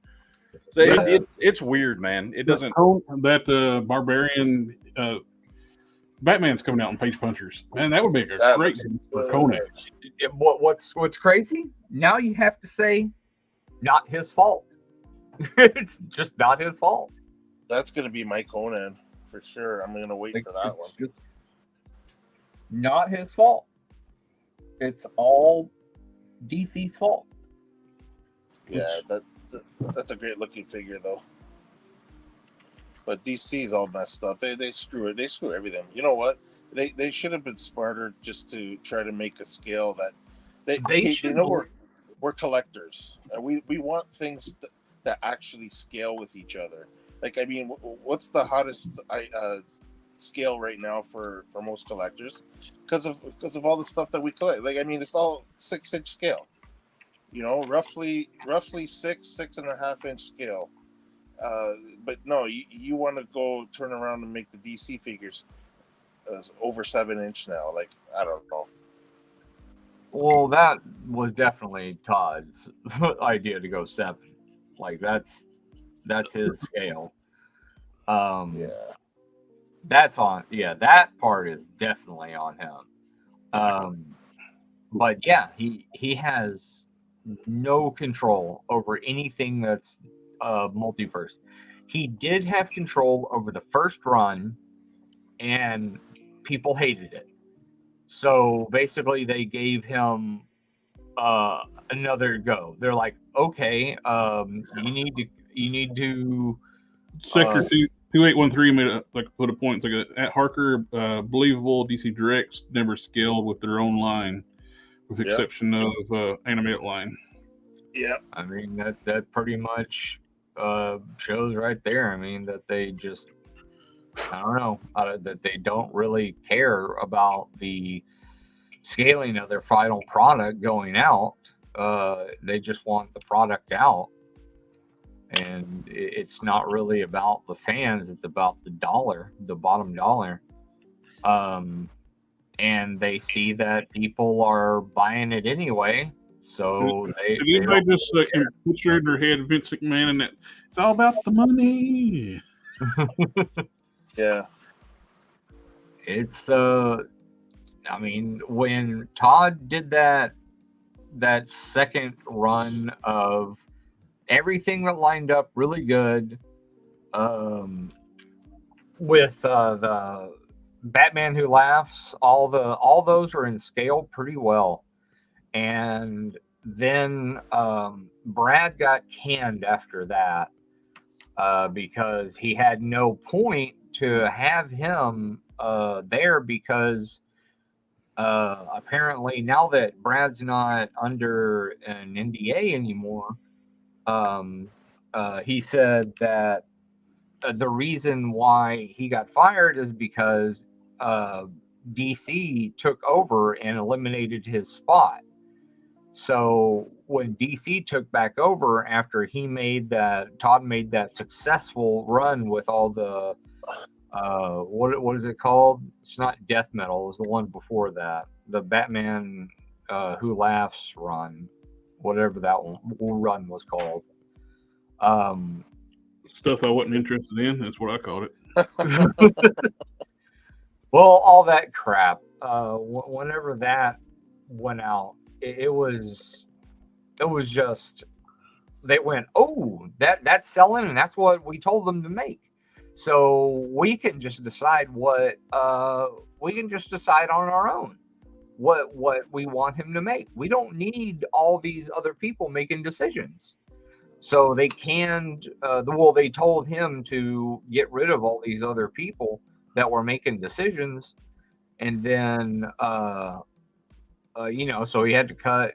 He eliminated his job, and he went hands off. Todd went hands off with DC Multiverse, and now it's just like whatever gets made, and his people do the tooling, and and do the they build up whatever they need to build up. They do the tooling, and they just send it off to DC, and DC decides what scaling it's going to be, or how big, whatever it's going to be, and then they decide when it's going to go to the factory. So it's pretty ass. It's full ass, actually.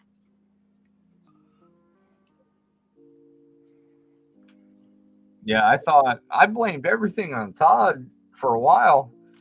I was like, man, you should get control of his damn product. No, apparently he's in control of his product, but just not DC. DC is just his, I guess, moneymaker at this bank.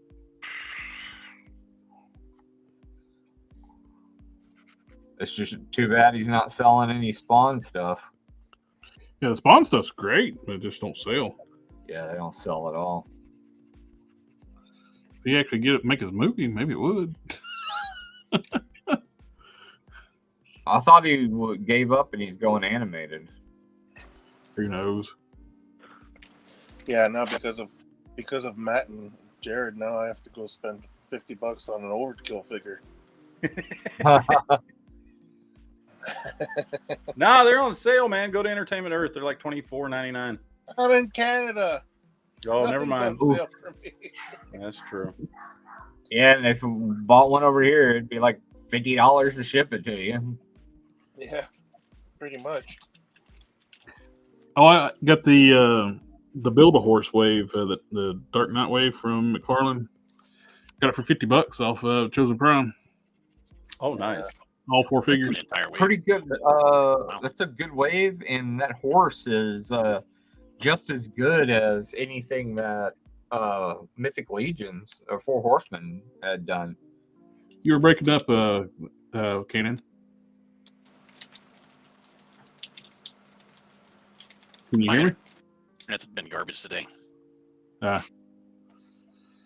I bought about almost if retail would have been almost $300 worth of stuff from Chosen Prime this week, Friday. We got 50% off sale. Basically, ordered a bunch of Superman stuff that's going to be Superman related, so I can actually put together a decent Superman. How are you going to do a Kit bash. Kit Bash one? What base body are you using? Well, I got one of the ones I ordered was let me pull up the phone here. Getting the new 52, not the new 52, the Rebirth Superman. Basically the reissue of the first Superman figure. It comes with the Doomsday looking Batman. Uh-huh. And I can get the trunks off that one, maybe the legs. Use the upper body from the Rebirth and the head from the Rebirth, and I think that would actually make a decent looking Superman. Okay, I'll get a cape handy for you. You want the yellow S on the back?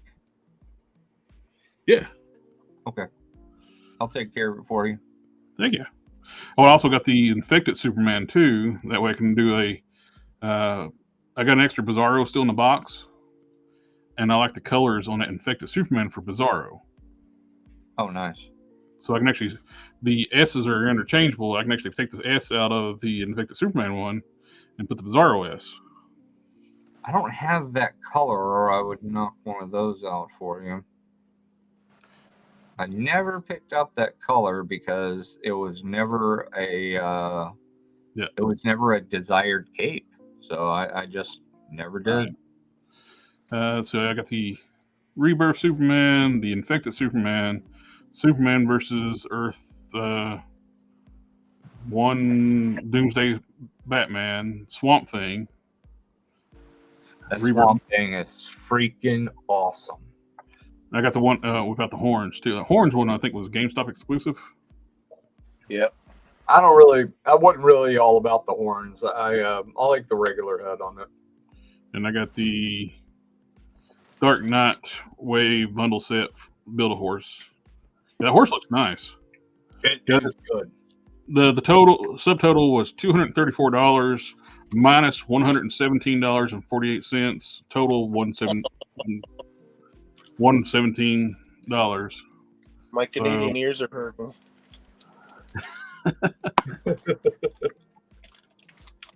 You got half price on all that stuff.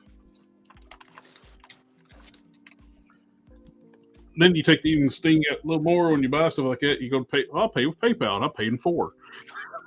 I can pay for it now, but I'll just break it up 4 payments, and it don't seem like I paid anything for it. You guys are hurting me. What have I ever done to make you treat me so disrespectfully?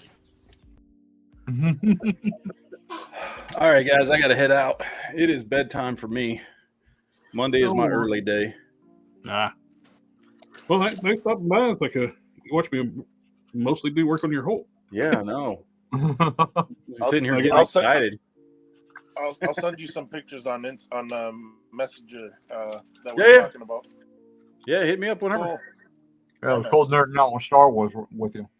Yeah. I'm getting all the legs and parts all based in black, so I can start doing the dry brushing the silver, then add all the detail colors. Oh, that thing's gonna look so awesome. It already does. I like it. I like it so much. I was like, damn it, I've got to make another. Somebody messaged me. on that custom McFarlane page that you sent me that link to before, and I signed up for. Yeah. I was sharing pictures of work on this, and somebody's like contacting, can you sculpt one of those heads for me? I was like, I haven't replied back to it. I was like, no. That is some work. Yeah. One last look. Oh. One last look for you, buddy. Oh, that's not the last look. I'll see it again. Oh yeah, you get to see that isn't close. Wait, isn't that coming up here? All right, we talked about that, didn't we? I'll send you pictures. Mm-hmm. No, that's You can put a picture of it on top of the body. That looks great though, man. Jeez. Yeah, that's it. It's got Mecha Hulk vibes. Big time. Except way better. You know, we're just totally realizing that we need something like this to be made, but it'll never look that good. No. Nobody would ever make it look that good. Hasbro sure as shit isn't going to put that much detail into it. Marvel Select won't even put that much detail into it. No. Hasbro forgets to paint the back all the time. Yeah. You trying to figure around, it's like, oh, I didn't put anything back here. Yeah, to be fair, they put the sculpt there on Mojo for sure. I mean, if you put the paint on the figure, it's actually pretty nice. Yeah. McFarlane does good sculpts. He just they would never detail anything like that. There's no way. Well, you had all this beautiful sculpted detail, and they didn't put any paint on it. Most basic wash they could. Yeah. But see, just as a character, Mecha Hulk, like, I mean, that could work. You know what I mean? Yeah. Yeah. That's why I see this as like a upgraded version of Mecha Hulk. Yeah. Well, except it's actually Hulk. Mecha Hulk was Gremlin, right? Yeah. Mecha Hulk was like Gremlin in a Hulk suit. This is actually the Hulk. So, which is better, much better. So, I think it's looking good. All right, I got to get out of here. I got to go wind down. I'm going to finish watching Fast 5 before I go to bed. All right. Hopefully go to sleep here pretty soon. I will see y'all next weekend. Family. Yeah, man. Yeah, I got to go spend time with my family. All right. So for you. I'll leave y'all with that. Have a good one. Later, guys. Take care. Family, family, family, family, family, family, family, family, family. Got the trunks looking pretty good. Got them purpled up. Already put a black wash on them. Oh, this thing is gonna look sick. That what you see green will be covered up from the belt. So. Mm-hmm. Oh, did you see the Kratos on 5K pre-order? Pretty dope. I did not. Oh yeah. I ordered that. It looks crazy good. Still disappointed. Oh, sorry. Oh no, I was just they the don't have a Starship.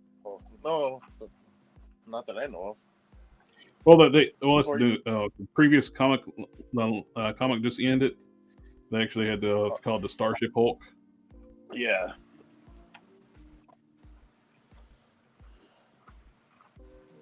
I don't know nothing about it. I didn't read any of it.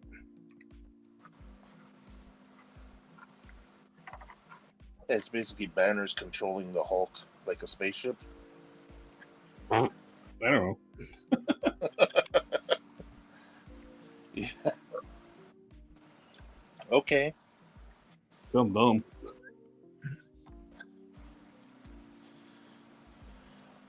Oh, isn't it like that movie where those things are inside that girl, like representing like different emotions?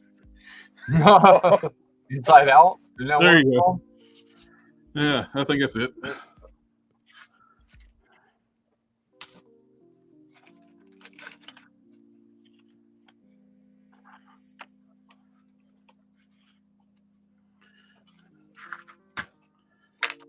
Turn everything to a Disney product. It sucks.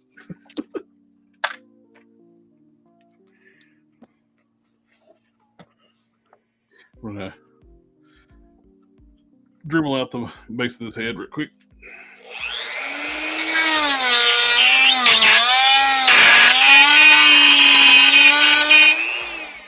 Wonderful noise. I'm gonna mute myself just for a second because this will screech like crazy.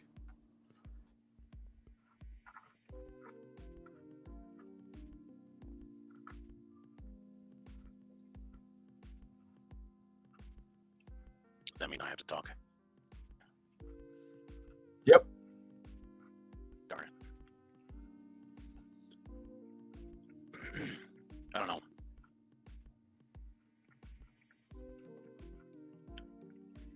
Disappointed that I had to run. The other one accidentally because I haven't liked any of the chests that I've made since. Ever since the chair incident. Yeah.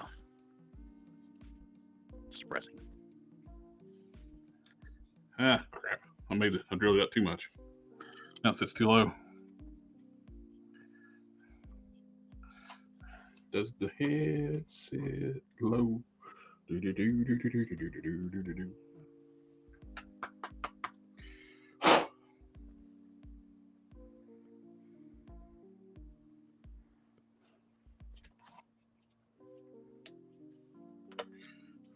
Move all this black peanut stuff.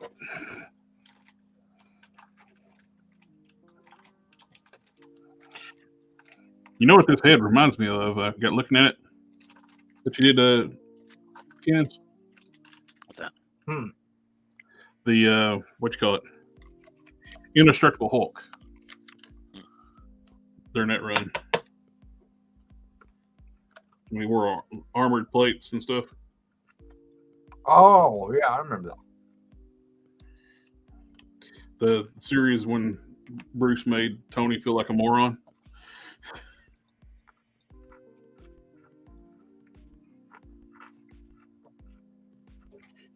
Yeah, actually had like a panic attack crisis after talking to Bruce, and Bruce made him feel so stupid. It's like, at least you're still a billionaire philanthropist.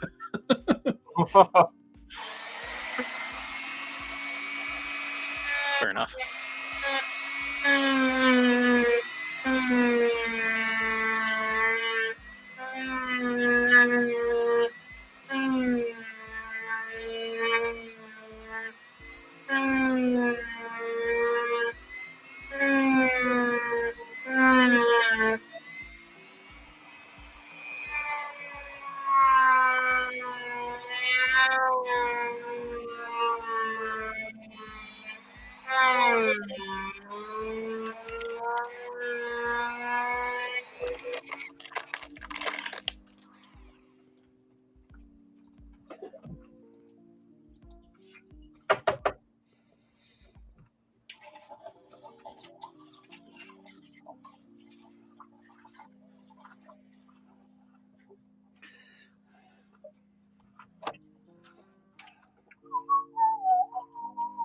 I really wish these body lines would just go away by themselves. Mm-hmm. Fun part of customizing, fixing all this crap from the base figure. When I say fun, it's like sarcastically. All the mold line. That what gets me like when they try to say start charging premium figure pricing for Marvel Legends when they're not premium figures. They're decent figures. Yeah. Not premium. Just doing what we can to make them premium.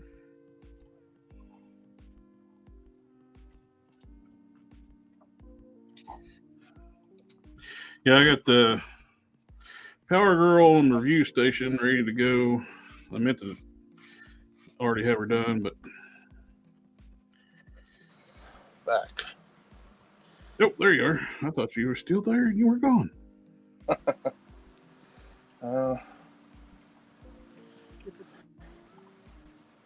Sector 2013 says they got guys on YouTube that summarize comics. Saves me buying them. Oh, yeah.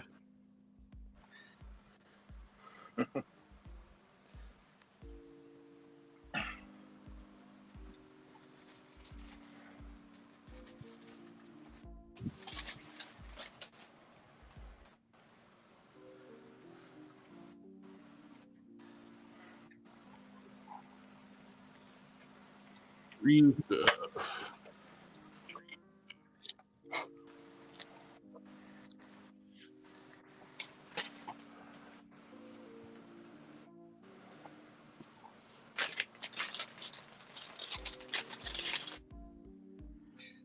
Oh, while you were gone, I was talking about what this Hulk kind of reminds me of. It's during the Indestructible Hulk era when he wore the Iron Man style armor pieces. It's very cool armor. Like when he was Bruce, it basically was like an Iron Man armor, but when he turned to Hulk, it became armored plates scattered about because he's bigger. It's clever. Oh yeah. Then people would just argue the fact that does the Hulk actually need armor? Well, it was not really armor when it was the Hulk. It was had other purposes.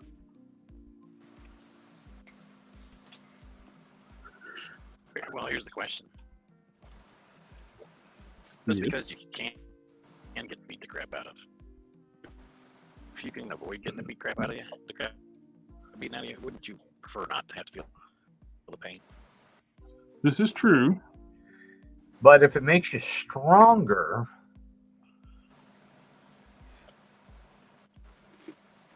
I don't know. I mean, weird situation. Yeah, I mean, think about it. You've got a healing factor, but do you really want to use it all the time? That means having to This feel all is that true. pain. Because Wolverine and the Hulk feel every bit of the pain that gets inflicted to them. But it shows, though, Tony Stark is a dick. Because he can make armor for all the Avengers. Yeah. It's like, how much of a dick is he, too? Especially for, like, the straight-up human Avengers. Hawkeye, Black Widow. Yeah. Well, Black Widow's actually a super soldier, so, in the comics. In the comics, yeah. She's like Captain America. She's like over 80, 90 years old. But still, she could use an Iron Man armor. Cap could use an Iron Man armor. They could use an Iron Man armor. Use an Iron Man armor. You get an Iron Man armor. You get an Iron Man armor. We all get an Iron Man armor. Now you got to picture Chadwick Boseman. Get this man an Iron Man armor. Oh, yeah. Yeah. Well, the Black Panther suit was basically a skin tight Iron Man armor. In his movie. Actually, you can argue that it's better because it's made out of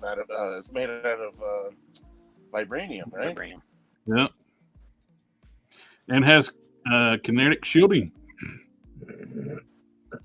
So it's actually more indestructible than an Iron Man armor. Now here's a question. Why isn't Iron Man armors made out of vibranium? Well, technically, in the MCU universe, there's only two places to get it.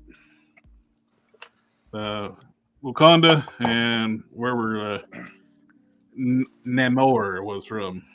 Namor. Namor. My name is Namor. Namor. Namor. That's what they should have done. Instead of being Aztec, had them be like hillbilly. my name's Namor. Namor. You got to make it. If he's a hillbilly, you got to make it so they don't understand his own name or how to pronounce it. Namor. My name's Namor. Just pass me that screech, would you? Well, I tell you what, there, man.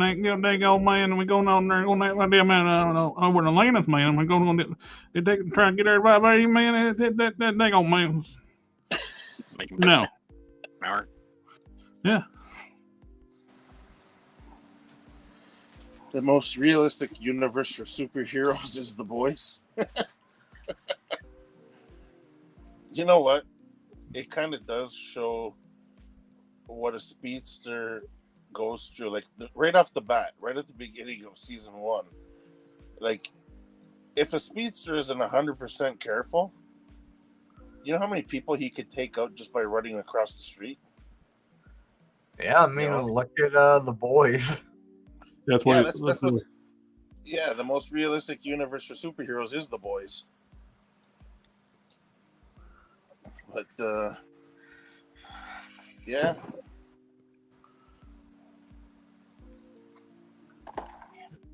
The YouTube channel Cartoon Hooligans did a video on Iron Man giving all the Avengers armor suits. Oh, Name Without just said that. That's cool.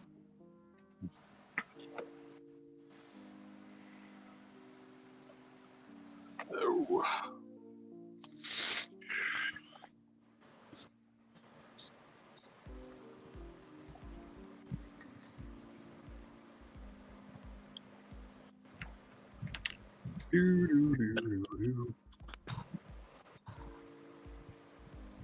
Been avoiding doing it, but I think I need to draw this thing out by hand. Otherwise, I'm not going to end up with a consistent style. Okay. I kind of got. You're like this talking like you're a speedster for your connection. It's like. Blah, blah, blah, blah, blah.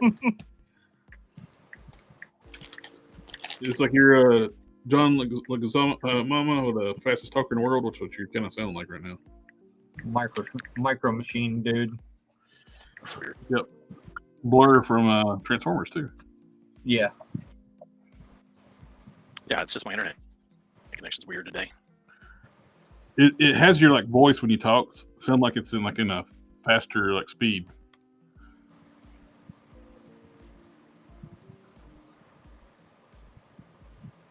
That's bizarre. It's only occasionally. It's not squeaky, but just it's like 1x, like 2x fast or something like that. Awesome. It's not every time. There we go. I think that's good. But it is freaking awesome. Oh, You can't even be consistently messed up. Love it. I think that's a good height over there. So I'll let that set up. Yes.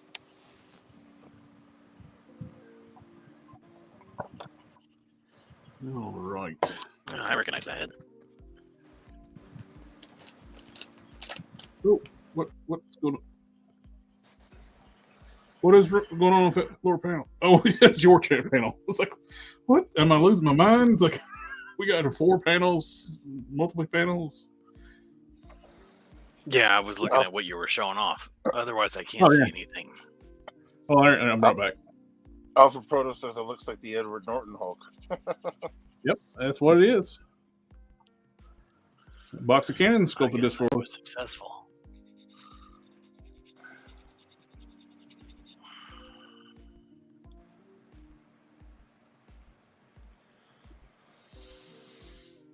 You know, let's get that thing that you hate the most sculpting on it. I think you nailed it. Hair. I was talking about the hair. Yeah, I know. Yeah, the hair looks good. I can't sculpt hair. I said I don't like sculpting hair. That's what I said. You hate the sculpt. What did I say? Did I say hate or did I not like or can't sculpt? I said hate. Yeah.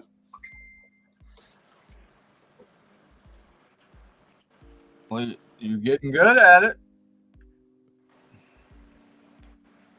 Pretty soon you'll start to like it. And then it'll be all you'll want to do. Yeah. You'll get good at doing anime hair. Oh man. I got the Hulk legs off the Titan. It's one of the Titans he sent me.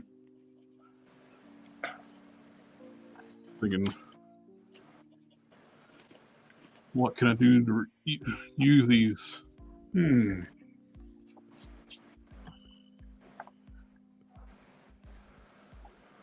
What needs big old red legs? I can paint them, but I wonder if the ball sockets are about the same size on this.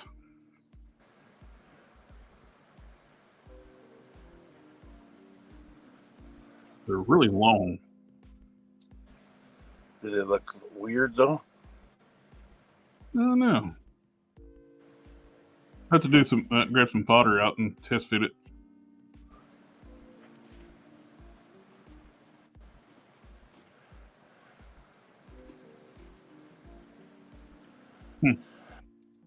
So there's a character in a Prime villain called Planet Class. So I might be able to use these legs to make with a KO Hulk body or Juggernaut. Since they got extra Juggernaut torso parts. Oh, that would look badass.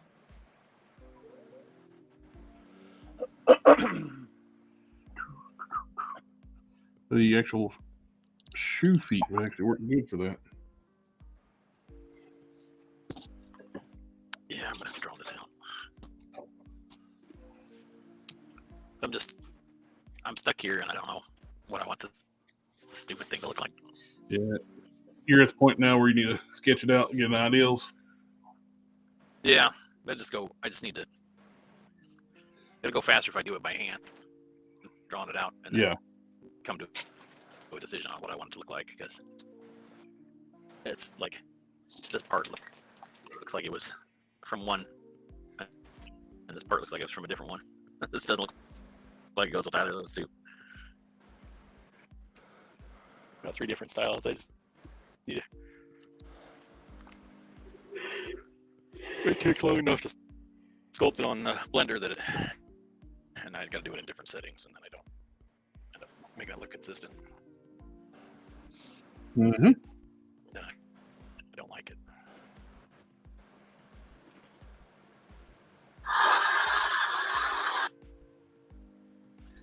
What time I got? Here we cut off at the. Right. A woman has what now? I don't even know what that was.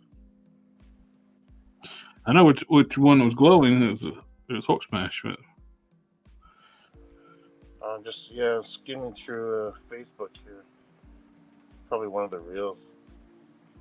Sure it was. Where the hell is that reel? I'm trying to look for it now.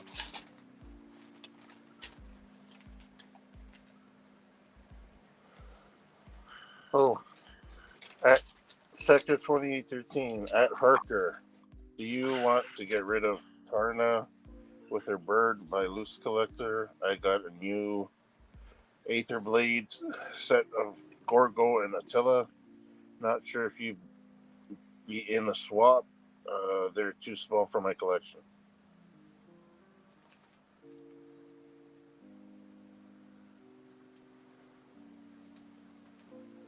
Parker?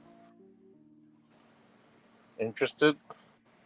Oh, sorry, I was muted. Yeah, actually. Cool. Yeah, I am actually. Will and Dylan on the Collector Express.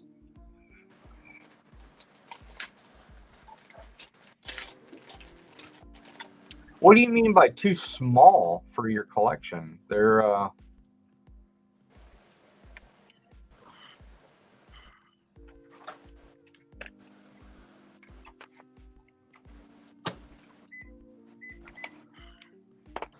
Yeah, I like that. He says I only took out Attila. Oh, so you're saying Gorgo is too small? He only collects 7-inch scale. Yeah, Mythics are on the shorter side of 7-inch scale. From what I've seen.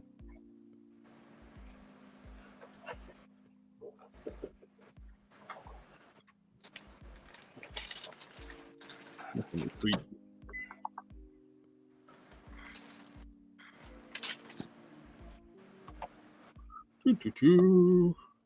Right. Kind of in like the low point where everything I'm working on is like drying paint.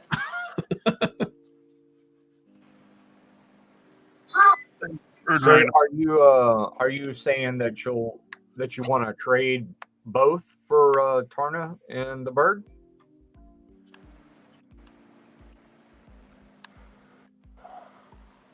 Why is it telling me this thing is?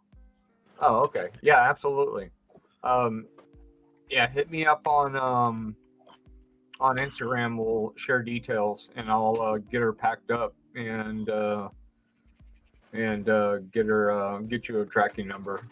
I'll do that tonight. I think I know which box she's in. I have her packed up right now. I think I know what box she's in now. The flying naked chicken.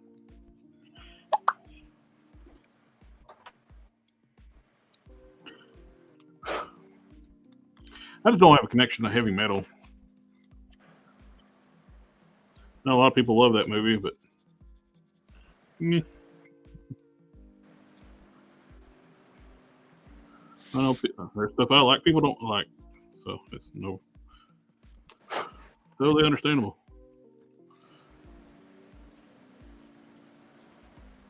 We all like the same thing, and everybody would like all the cool stuff I do. Is that how it goes? Sector, do you need any other any capes right now? I'd like to throw in one extra thing. Like, do you need a cape?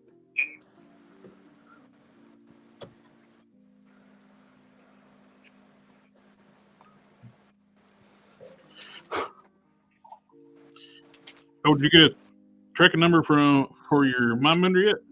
Not yet. I'm not gonna put the decals on until I do. I'm not gonna waste my time putting decals on those capes.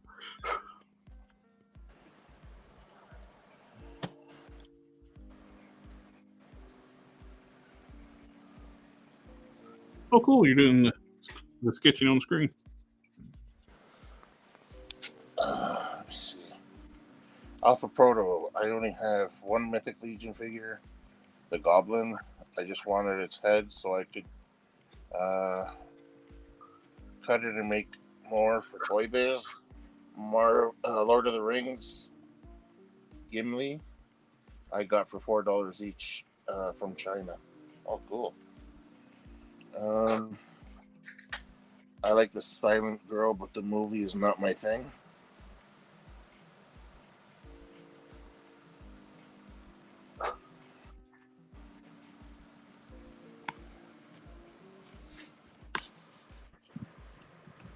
The Sector 2813 said, "That's cool. I got your Addy from the Cape." Yeah, I saw that one. I was wondering, still in here. Do you need any capes right now, or would you like a I'll owe you one kind of situation?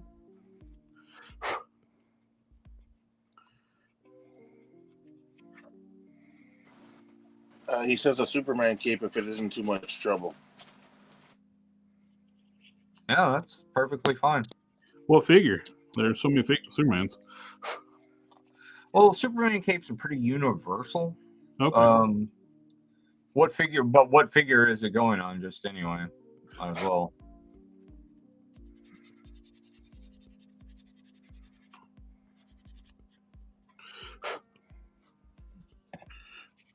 Okay.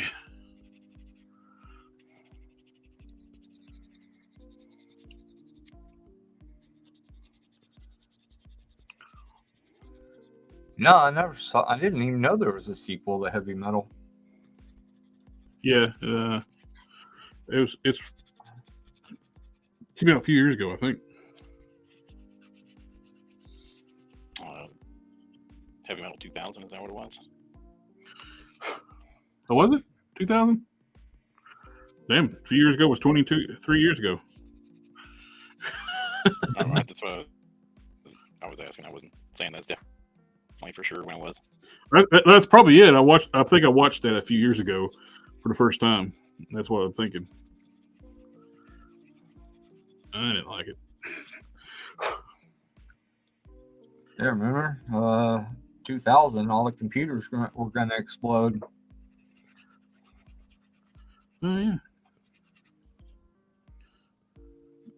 I lost track of time. Did they ever explode? You know what? I think they might have. Okay. 7-inch scale Rebirth Superman buck from McFarlane. Okay, The cape. I got you. Do you want a yellow? Do you want a yellow S on the back, or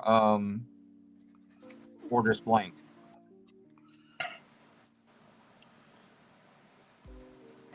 Alpha Proto says, "Yep, the sequel was Heavy Metal 2000. It starred Kevin Eastman's old wife, back when Kevin Eastman owned the magazine." Oh, weird.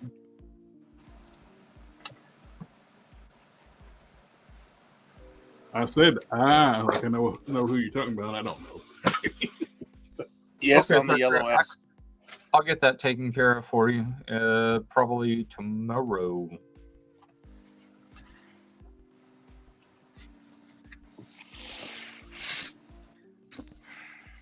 Thank you so much. I feel like that's a little more balanced of a trade.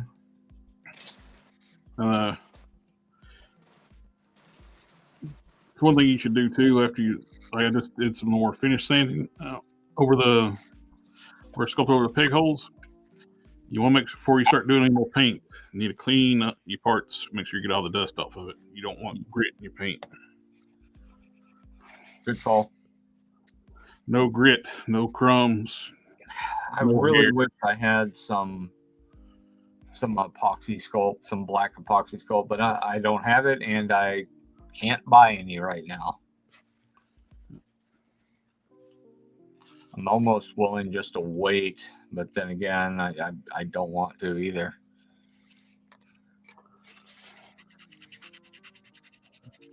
I didn't know it came in any color other than gray. It comes in all kinds of colors. Red, brown, bronze. I just thought it came in white and gray. No, black is what I usually get. It gets all over your hands, though. If you get it in black, it stains. No, it comes in red, what they call natural, which is like a flesh color. God, all kinds of stuff. White. We got something called super white, which I imagine is my skin tone.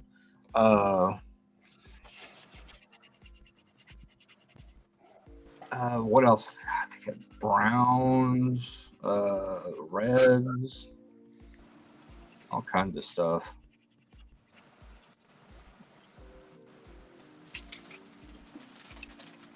So, Jared, you're saying no to crumbs and hair and dust while you're painting? Yes, sir. Doesn't that add texture? It does add texture. But I don't want texture on smooth surfaces. Oh, come on. I don't think on a bodysuit that's supposed to be completely smooth on this Batgirl is going to work out with like a big chunk of texture. I know. I don't think anybody can customize a factory finish. I know. I've heard that's hard. Yeah. Sector says no rush on the cape. I'm still struggling to get the Batman cape on.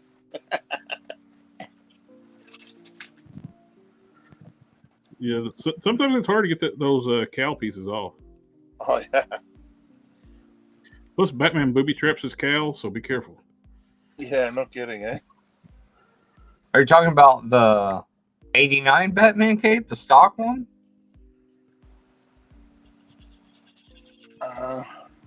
Alpha's asking if you can color. Can you color epoxy? You can dye it, yeah. It'll get all over your hands and stuff like that when you're like kneading it and stuff like that to get it mixed and all that good stuff. Yeah, you can actually dye after it hardens. You can dye it like you do your action figures with the synthetic dye from RIT. That might be a better idea. But it all depends, right? Like, I mean, maybe it's just the part that's going to be sculpted that he wants a different color. I don't know. It's going to be very messy if you want to dye. If you want to add some color dye to the epoxy. I guess wear gloves. I always found that it just stuck to the gloves and it was a pain in the ass. I've done it before. What could be used to fill the back hole of a G.I. Joe classified figure? Any sculpt, really, right? Yep. That's basically what I'm doing here. I'm covering up peg holes on these legs, and I used Fix It Sculpt for this, but you can actually use epoxy sculpt. It's A's Fix It. You can use A's epoxy sculpt. You can use, heck, you can use green stuff too, or Procreate. Milliput. Yeah. You know, I remember back when I first started, I needed to fill a hole in one of the figures, and I only had Sculpty. Like that's baked. It's heat activated, right? So all I did was I filled it with Sculpty, and I just held a hair dryer on it because I wasn't gonna, put the thing in the oven. Then I found out that you can boil. You can also boil the Sculpty to cure. Huh. I have not missed that stuff in years. That Sculpty, but that's what I started with at that Scalix, the waist extension. I use that for that. Yeah, you can speed up. Disappointed. You can speed up Milliput and Procreate. I know for sure by putting it in hot water for about 15 minutes. It'll speed it up. What were you going to say, Buskins? So I've been disappointed with the last couple times I bought Sculpey because it's just been crumbly. Not. It's like I don't know what caused it to be so crumbly, but I didn't like it. Did not work well.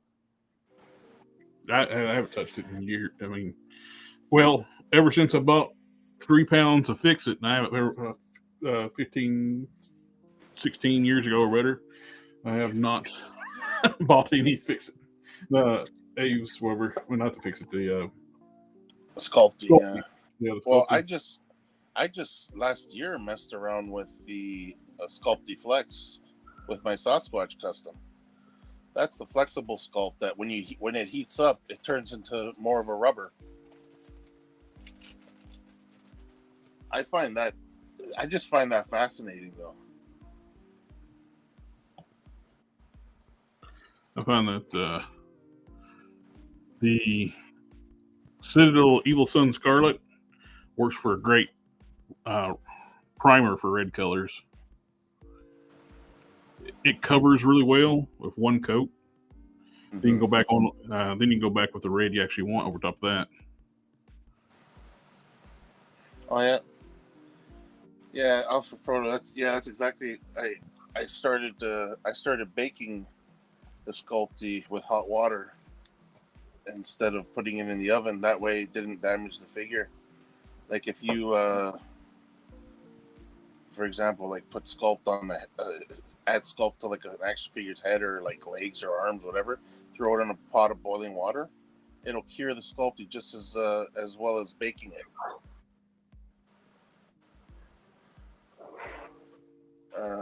You have to make sure you need the Sculpty. Yeah, I think that goes without saying with any sculpting stuff. I'm aware that you have to need it, but this stuff just would not it wouldn't stick to itself. It just would crumple into almost a powder. Yeah. So I don't know if it's like could be just been sitting on the shelf or something wrong, or yeah. But after spending your money on it twice and having the same kind of result, it's just like I'm not doing it anymore. Sculpty tends to burn, so boiling seems like a good idea. Yeah. Well, it works, man. I can vouch for that. I've used it, so.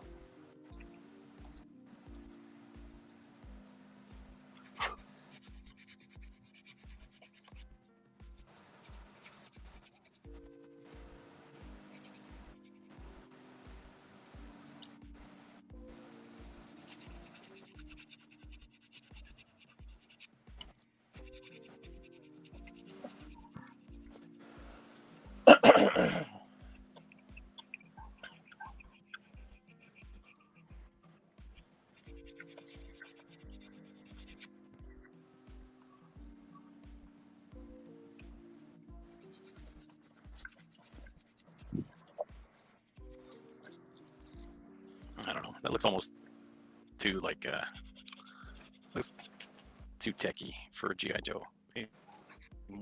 More military look.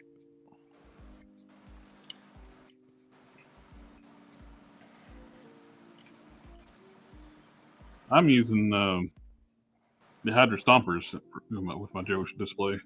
I was just gonna say that you can get some inspiration off of those Hydra Stompers. It looks more like a military mech suit would.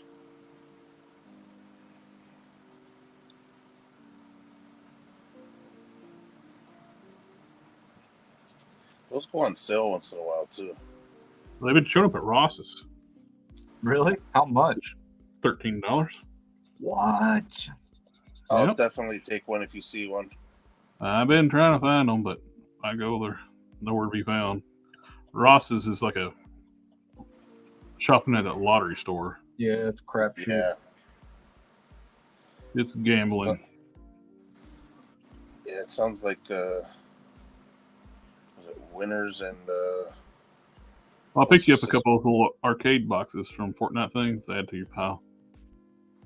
Oh, you grabbed them already, or? Yeah. Oh, okay, cool.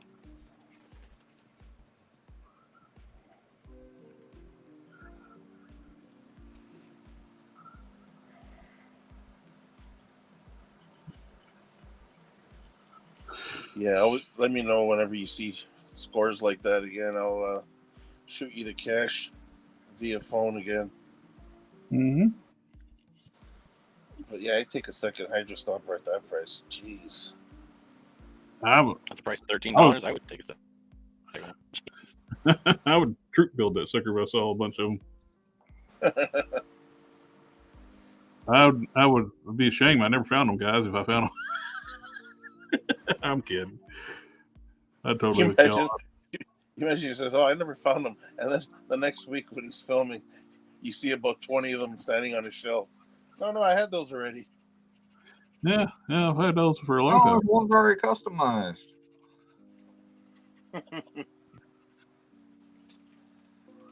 They're all polished up with some mica pattern.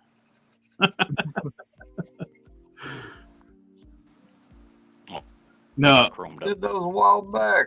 If it wouldn't be such a pain in the ass to change the color, I'd love to. It'd be tempting to turn one of those into the big guy from Big Eyed and Rusty. It's got a very similar look already. You know, big guy, cool what, like a white with like blue, like almost like undertone. Uh-huh. Yeah, that'd be a pain in the ass. Turn green into white. Yeah, I don't want to do that. It'd be cool, like to do like a camo patterns on some of them if you had a bunch of them. Oh yeah, that would be cool too. Got the belt silvered out.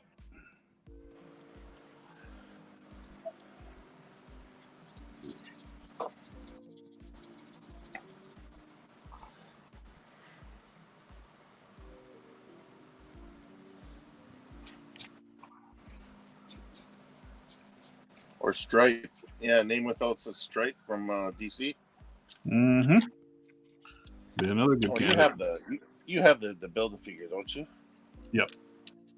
That was a nice looking Build-A-Figure. That you'll want to be green when that sits up. Build-A-Figure I always wanted, never got, was Chemo.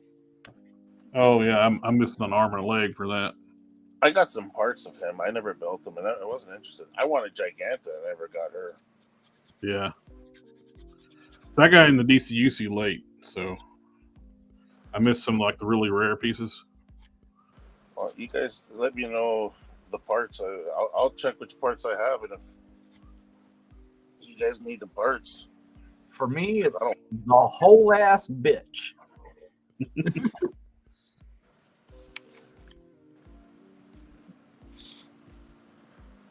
Now, a buddy of mine's looking for that last leg for a Apache Chief. Yeah, and I don't even have one piece of him. That sucker the leg that comes with Black Lightning. But what's funny is like people they don't understand, like these scalper people, they see the price of Black Lightning mint on the card, so they think it's a highly desirable figure. Yeah. People want that leg. Yeah, So they try to sell like Black Lightning. They can't understand why Black Lightning's not selling loose for big money. It's like, yeah, that's not happening. Name of Hell, want the Ganta and Dark Side. Dark Side's nice. I got him. Yeah, he's good. I never got him either. He's a good have size. the torso. Yeah, I just have the torso for him. The head and waist is hard to get on him. They came together. Alrighty, guys. We just crossed the 3-hour mark. I think it'd be time to call it a night. Yeah. Everybody in the chat, thank you coming again, for hanging out with us. It's always a pleasure. And always a pleasure getting to hang out with you guys, my friends. I'll keep doodling and see what I come up with. Eventually, something will stick. Yep. Right. You guys in the chat, you're what makes this channel a family. Family, family, family, family, family, family, family.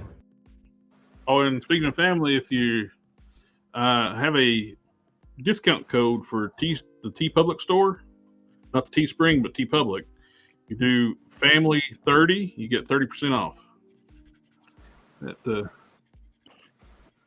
So if you want to get you one of your Collector Express family shirts, or any other cool designs we got. Anyway, thank you again. We're to like, share, comment, subscribe. We'll catch y'all next time. Take care, guys. Later. Later.